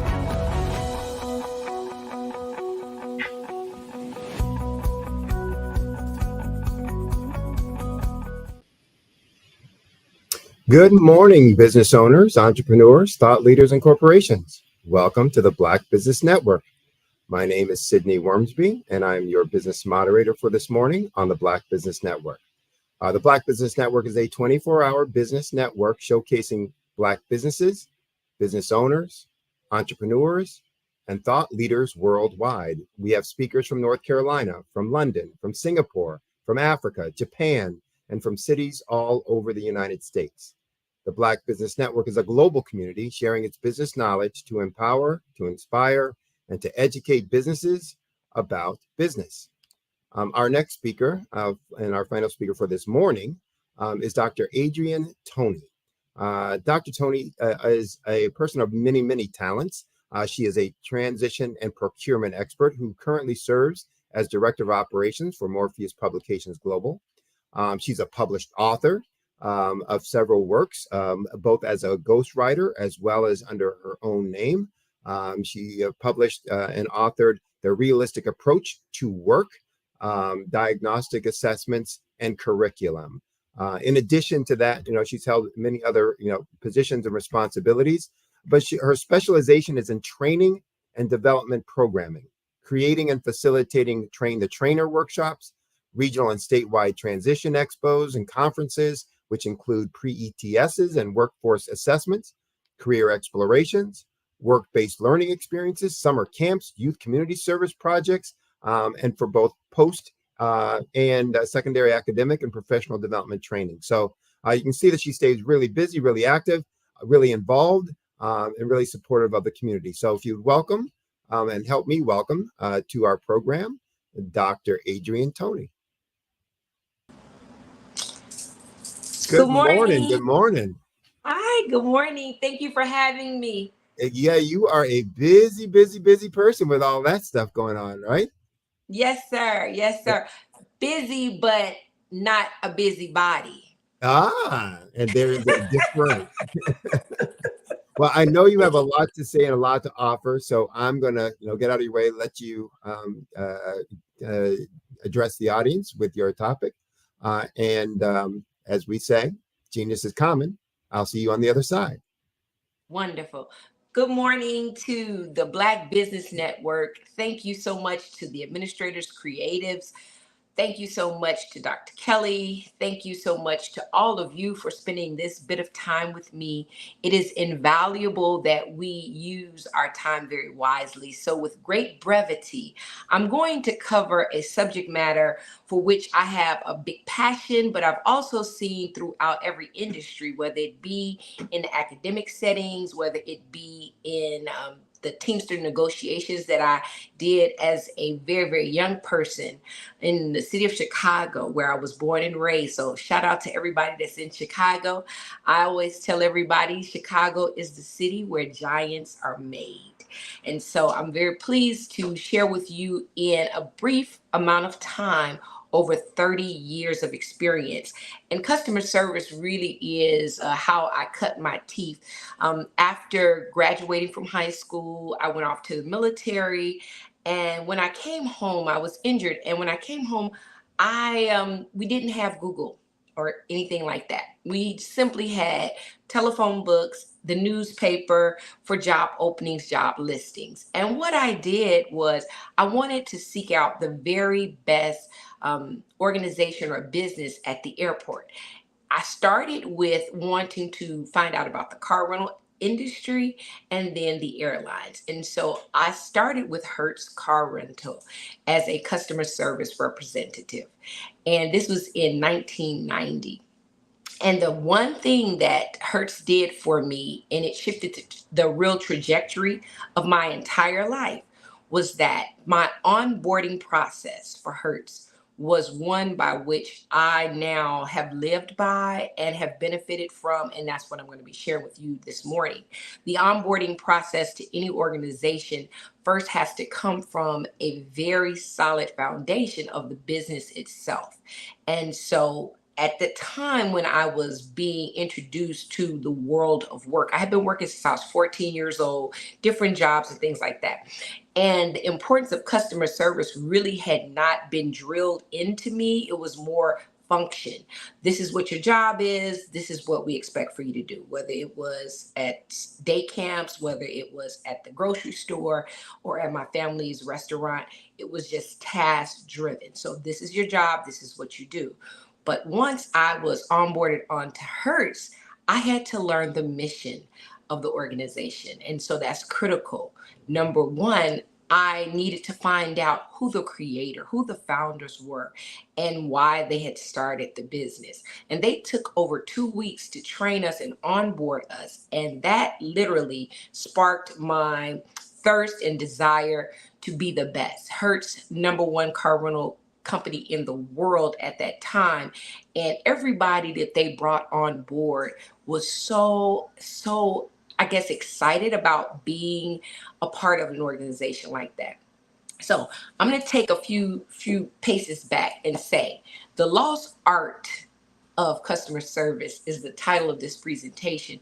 And the reason why I selected that and created that several years ago in mentoring and doing training and development with various HR professionals, I realized that they did not have a very solid customer service plan worked into their policies and procedures. The things that the human resource department used to do back years ago had somehow been eliminated. And I started seeing where people were slipping through the cracks in terms of making sure that all of the staff, all of the employees, all the partners were very well versed in the mission, the vision, and the goals of the organization, right? So the lost art of customer service is really my answer to bringing that back to life. And so when I look at the word loss, right? Okay, so by definition, it says unable to find one's way, not knowing one's whereabouts, being off course, off the right track, adrift, detached, detached from people, persons, places, or things. And the unfortunate part about being lost and in the world of work, sometimes people feel lost. They go into a job and they just don't, they may not understand the whole entire goal of the organization, the mission of the organization, the whys, because being very transactional in terms of HR, you're hired, here's your badge, here's your benefits package, and here's the handbook, the policy book. Believe it or not, some organizations don't even have an employee handbook that's readily available. At the beginning, when you first start, it's like, yeah, we're going to take you through these paces, but not enough time is really spent making sure that they have a strong and solid foundation of understanding all that goes into the human resource department, what benefits there are from speaking with your employees throughout that entire onboarding process. And exceptionally, once they become vetted and are now employed with the company or business. The other one is art, right? So the lost art. Art is something that is created with imagination and with skill, and that is beautiful. A person, place, or thing that expresses important ideas or feelings. And so big business, successful businesses are beautiful businesses. It brings joy not only to the actual employees to be a part of the organization, but also to the consumers, also to the partners, to those that you will collaborate with. It is a joy to be a part of that partnership and that company, right? So get up in the morning and I've got to go to work. No, I get to go to work. Like, we have this idea of work being laborious, and not so much when you have an artistic approach, an innovative, a creative, beautiful spirit about the world of work. So I love work. I love getting up. I love my Mondays are actually my favorite day of the week. So I will say this, you have to have within your customer service and business model art. The third part of that is customer, right? So we have internal and external customers. Customers, number one, internal. Those are the people that you work with, right? Those that you work with, your employees. The list is extensive because when I look at customers, internal customers, right? Those are the milk and butter and the bread of the organization. That is everybody from the person who's the janitor to the CEO. We have all these individuals that are working with us, and we have to make sure they all have the same message: transparent, clear directives, policies, procedures. And the better that you onboard and train those internal customers, hopefully they become actual internal customers that now are patronizing the business also. One of the worst things I've ever experienced is working with an organization and the people that worked for the organization did not patronize the organization. And that is really, it speaks volumes. And that was one of the things that we worked on when I did an audit, an internal assessment of their customer service, was how are the employees in terms of patronage? Do they support and buy the products and the services that you offer for the business, right? So customer service, internal. And then the next one is understanding your external customers, what your customer base is, the demographic, the target that you're going after. Do you know them? Do you understand them? And I always say this, there is a customer DNA for external customers, and that is so important for the organization, the CEO, the board of directors, to understand and fulfill what it is that their customers want, what they don't want, and the why behind it. Because if you can get into the psychological impact that you have as a business with your external customers, then you start building this relationship. And I'm going to talk a little bit about the various aspects of that when it comes to having a one-time customer versus a long-term customer or repeat customer, and having a customer who is actually almost a brand ambassador.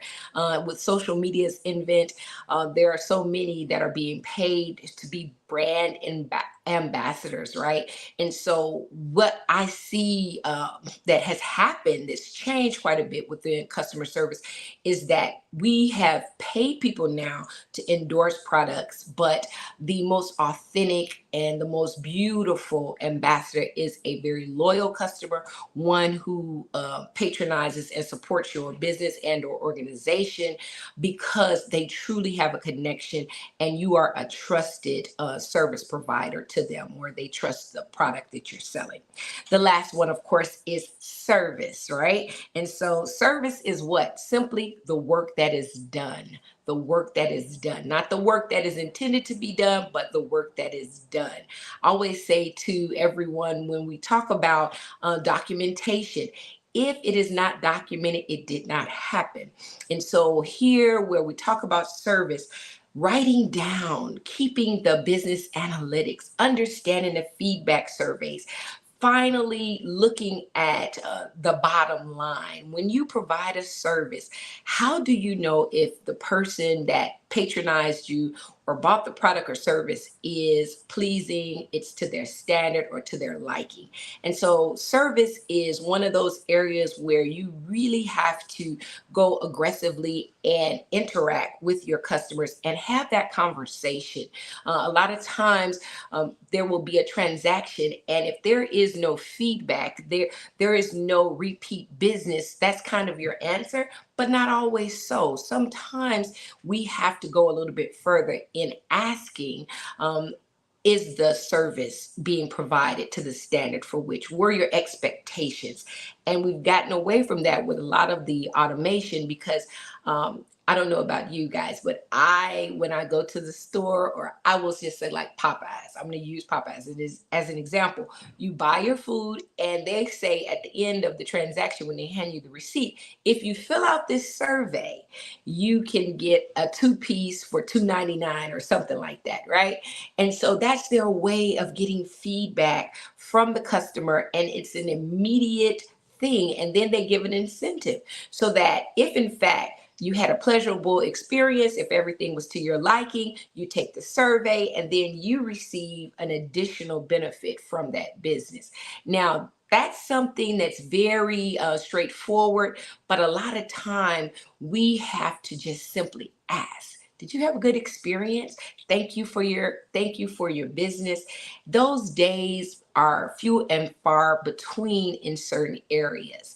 And what I want to now open up and start talking about is the various ways in which customer service goes across every industry, every discipline, from the White House to your house. We teach people how to do business with us. And the way we do that is by the way we do business. Okay, so I'm going to say that again. We teach people how to do business with us by the way we do business. And customer service has to be a very, very strong part of the DNA, very intentional and deliberate if you're going to succeed and bring about monetary gains.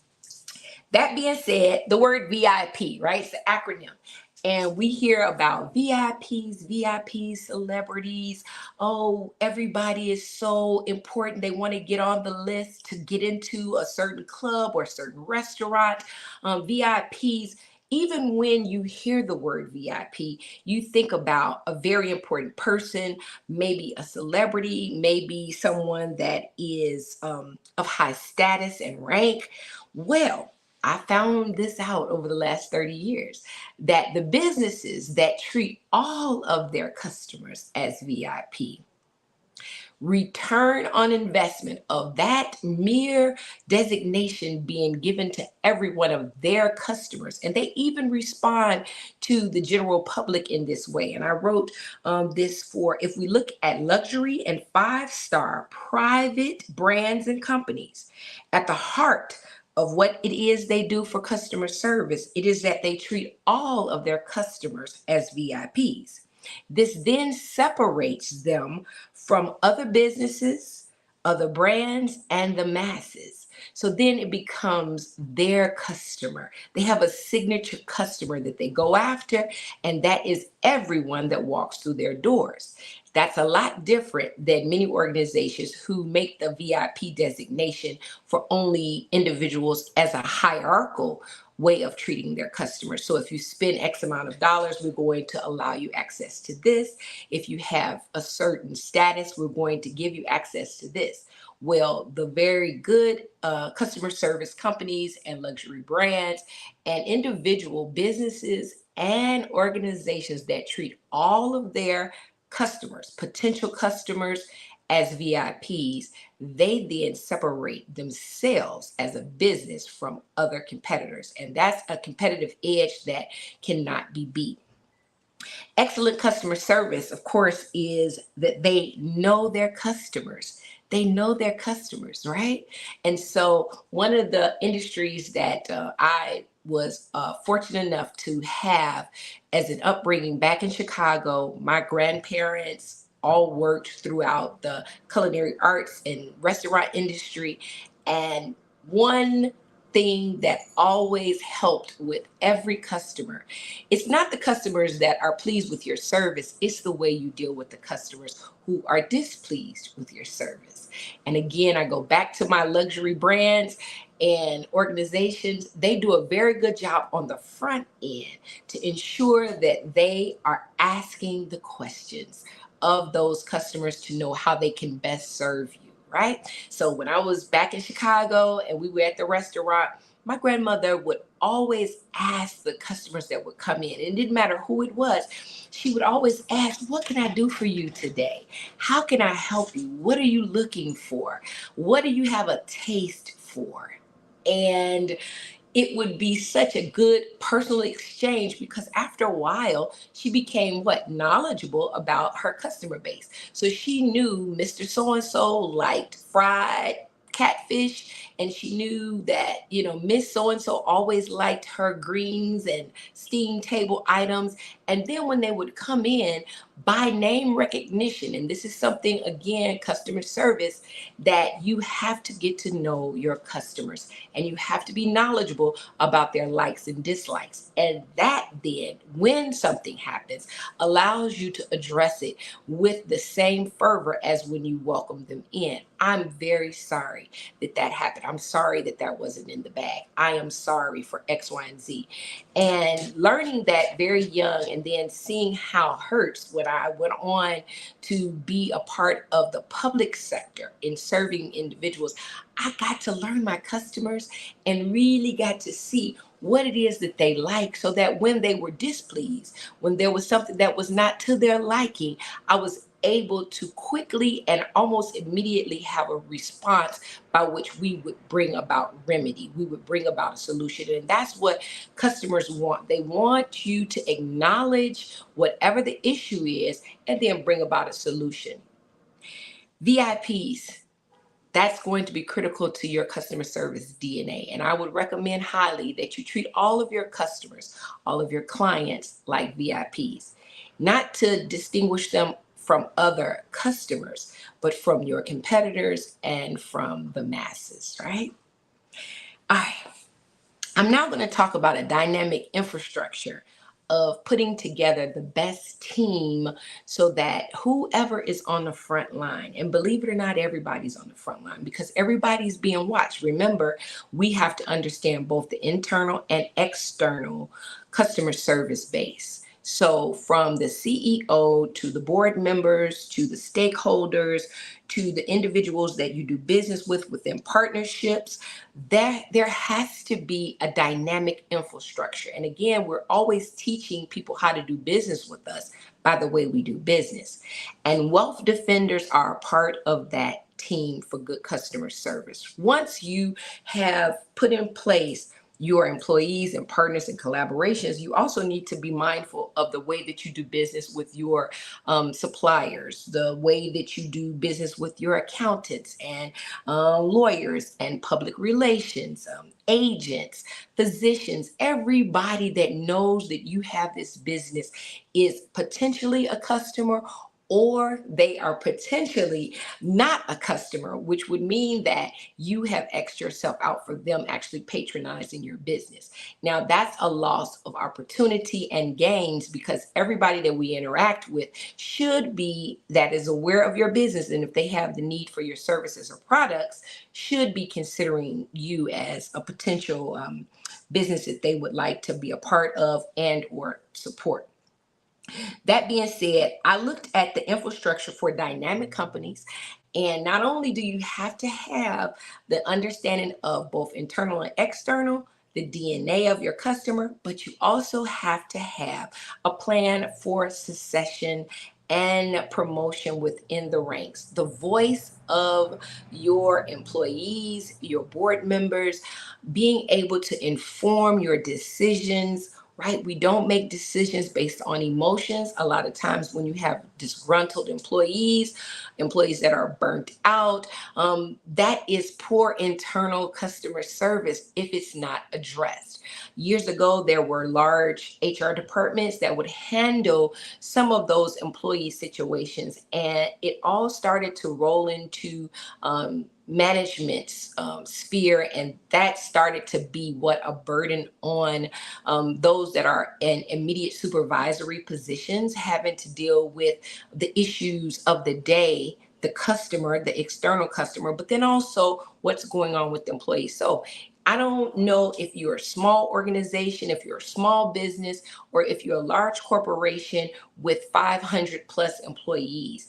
You have to have a designated individual and or department to handle your HR questions, issues, and then, of course, those things that are beyond an immediate response that some of your wealth defenders are going to help you with if it's on a larger scale. You have to have that in place, not because you are now wanting someone to watch your employees, but to support and undergird their daily tasks so that it makes the experience of them working with you and for you and for the customers much more pleasurable, because we're always keeping mindful that we are adding that art and the beauty into our daily transactions. Working with versus working for in terms of philosophy, right? So a lot of time people will say, I work with so-and-so as partners. Then people will say, I work for. And when working for, it really takes on a different personality. And we hear a lot, I've seen t-shirts of I'm a boss, she's a boss, he's a boss. And you know, there's a good side to that, an upside and a downside to that, because nobody wants to be bossed around. And you have to be very mindful of just even the words that we speak when we talk about those that we work with, is to be complimentary and to always to encourage and bring about some level of support for the development of even their voices within your organization, because that helps you make decisions that impact policy changes, that impact the way in which you're doing business. And I say that often, and making sure that you have a forum by which you are able to hear those voices. I was on, I guess it was Instagram the other day, and I saw a meme, and it says, when your employee or someone, the boss says, oh, wait a minute, nobody told me about that. Why didn't they tell me about that? Why didn't they say anything to me? And the meme said, because you're the problem. A lot of times when you have a bossy mentality, your employees, partners, collaborators won't tell you when things are going wrong, or if they feel like things are unfair or there are practices that they're not comfortable with, if they also believe that you are part of the problem. Not all of the part of the problem, but some of it, right? And that's what has happened a lot with employees and employers that separate themselves in bossing other people. You separate yourself, and then as a result, you become a part of the problem. And that open line of communication that's critical to excellent customer service is now diminished greatly.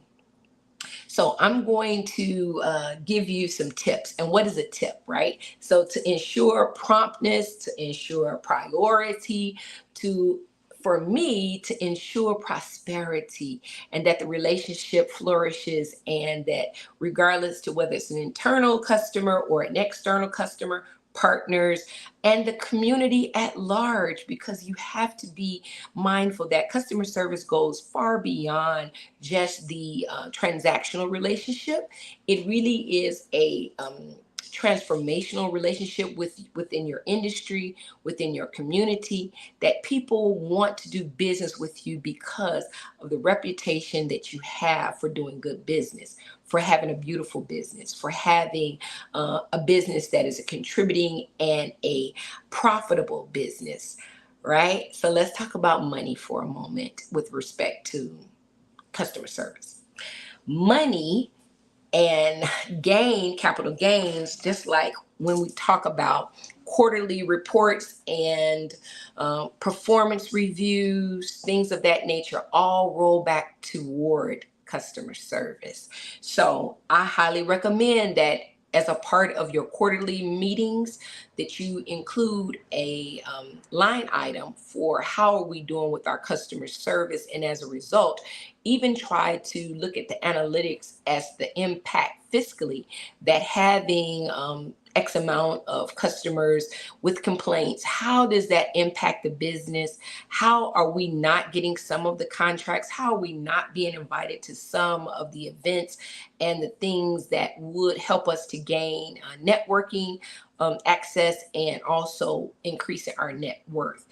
That's sometimes difficult for the entire organization at one time, but if you are quarterly meeting and you're keeping notes and you have designated that infrastructure, as I said earlier, that handles the human resource aspect of the business, which also includes training and development, you are able to better make decisions, not on emotion, not on a person screwed up, a person messed up, and so now we are going to do what? Fire them because they broke policy, but also to help make decisions on how you can do business better.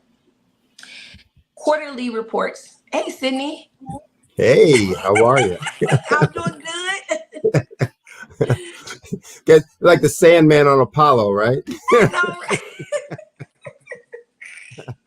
Well, we are running short of time, so I did want to ask a couple questions. Come on, one, with before we run out of time, I want to make sure people have a way to reach you. So tell everybody out there, what's the best way for them to contact you if they want to work with you, have more questions, etc. All right. So I will say for business inquiries, for consulting, for doing and for having me to come and do a diagnostic assessment of your customer service, it would be straightforward. Email me. Email me. That is the most preferred way that I like to be able to, because I respond within 24 hours of receiving every email. And so I would like for them to email me. Okay. And, I loved your conversation because it talks to the importance of customer service, really understanding who you're serving and what's important to them. And I think that's one of the major issues I find in my, coaching consulting practice all the time. One of which people just don't know what their target market really wants, thinks, feels, needs, etc. So great that you're highlighting that, and great that you're highlighting in all kinds of businesses, at the very fundamental level. And it's vital in something like restaurant food service. People see it all the time, and understand it, but it's like, it's the same thing everywhere else. So is there anything you'd want to highlight, from that and your experiences? Sydney, and that just made my heart just pound, because that is, if I have a takeaway and an ask, is that everybody, when you get through watching this, go on and Google and look at the companies that you are working with, you want to work with, you want to work for. Look at the list where it talks about how do you contact us? How do you make a complaint? Like, that has to be straightforward in every business, and that's every industry. The White House I use as our benchmark in terms of how they put out information for you to be able to do business with them. If you have a question, if you have inquiries, whatever it is. And we have to do that at the mom and pop shop. That has to be everywhere. That has to be at the local church. That has to be at the Boys and Girls Club. That has to be at the school. That has to be at the universities. That has to be everywhere we do business. And I believe that because our country is so great, and one of the things that America has, and I know this is a global platform, and so I'm going to say this, is their customer service. You cannot beat a live customer service agent in your organization that's going to make sure that they are hitting those marks so that you can make good decision and capital gains and hopefully monetize and make a lot of money.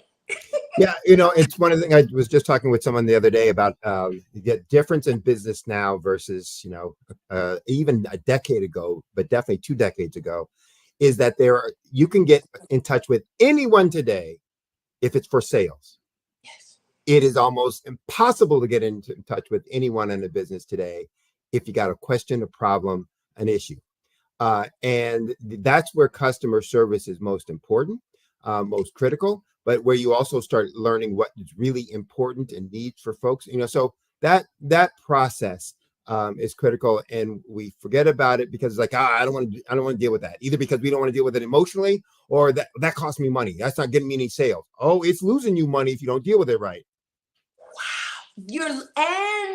And employee retention and employee burnout and volunteer and all of the things that you don't understand why you're not quite hitting the mark in the business realm is because some customer service, whether it be on the internal or the external, you're missing the mark and people aren't happy. At the bottom line, I'm not pleased. I'm not happy. It doesn't serve me. And so they showed that by the lack of support, the lack of patronage, and then you wonder why, like, what can we do better? Well, now you've already lost all these opportunities. You've already lost them. So yeah, that's critical. And I will say this too, for me, understanding when people come to a business, everybody from the front door to the back door has to have and understand the goals of that organization. Putting people out just to give them a task, and you're going to ultimately you're going to do yourself a disservice. So I would say highly recommend, if you want a free takeaway from this lesson, is please train and develop everyone about your business DNA, your organization, what your goals, what your missions are, and have that then be a part of their voice as they speak to your customers and clients. Well, we are going to leave it there. You guys have it from the doctor. That's her prescription. So thank you very much, Dr. Tony, for being here and all of your words of wisdom. Look forward to having you here again in the future. And as I say, genius is common. We'll see you on the other side. Thank you. Bye. Hello, I am Dr. Eric Kelly III, the visionary strategist and founder of the Black Business Olympics. I invite you to showcase your Black-owned businesses on the Black Business Network global stage. The Black Business Olympics is a global Black Business Network platform that propels Black-owned businesses into the international spotlight. By showcasing your business on the Black Business Olympics platform, you can reach a worldwide audience of potential customers, partners, and investors. You can also establish yourself as a thought leader and expert in your field, attract lucrative partnerships, and more speaking engagements. In addition, the Black Business Olympics platform provides a valuable opportunity to connect and collaborate with like-minded entrepreneurs and business professionals from around the world. This can lead to new business opportunities, ideas, and relationships. Finally, by sharing your story and expertise on the Black Business Olympics platform, you can inspire and empower others. This is a powerful way to make a positive impact on the world and leave a lasting legacy. If you are a Black-owned business owner, I encourage you to seize the opportunity to showcase your business on the Black Business Olympics platform.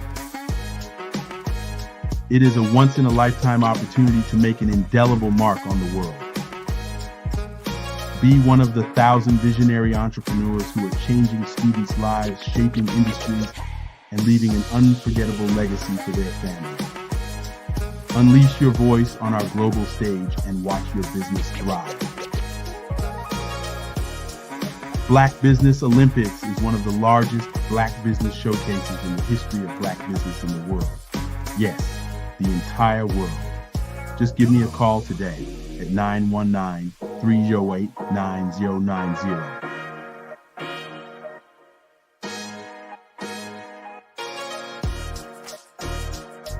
The Black Business Expo's mission is to raise funds for high school seniors going to college or K-12 entrepreneurs. This expo is a fundraiser for students. Please, you may go to www.blackbusinessexpousa.com to donate to the scholarship fund or use the Cash App at $BBXUSA. Our goal is to give laptops and up to $5,000 to 10 students. Students can register online at www.blackbusinessexpousa.com. Every dollar counts. Please donate to the Black Business Expo USA Scholarship Fund.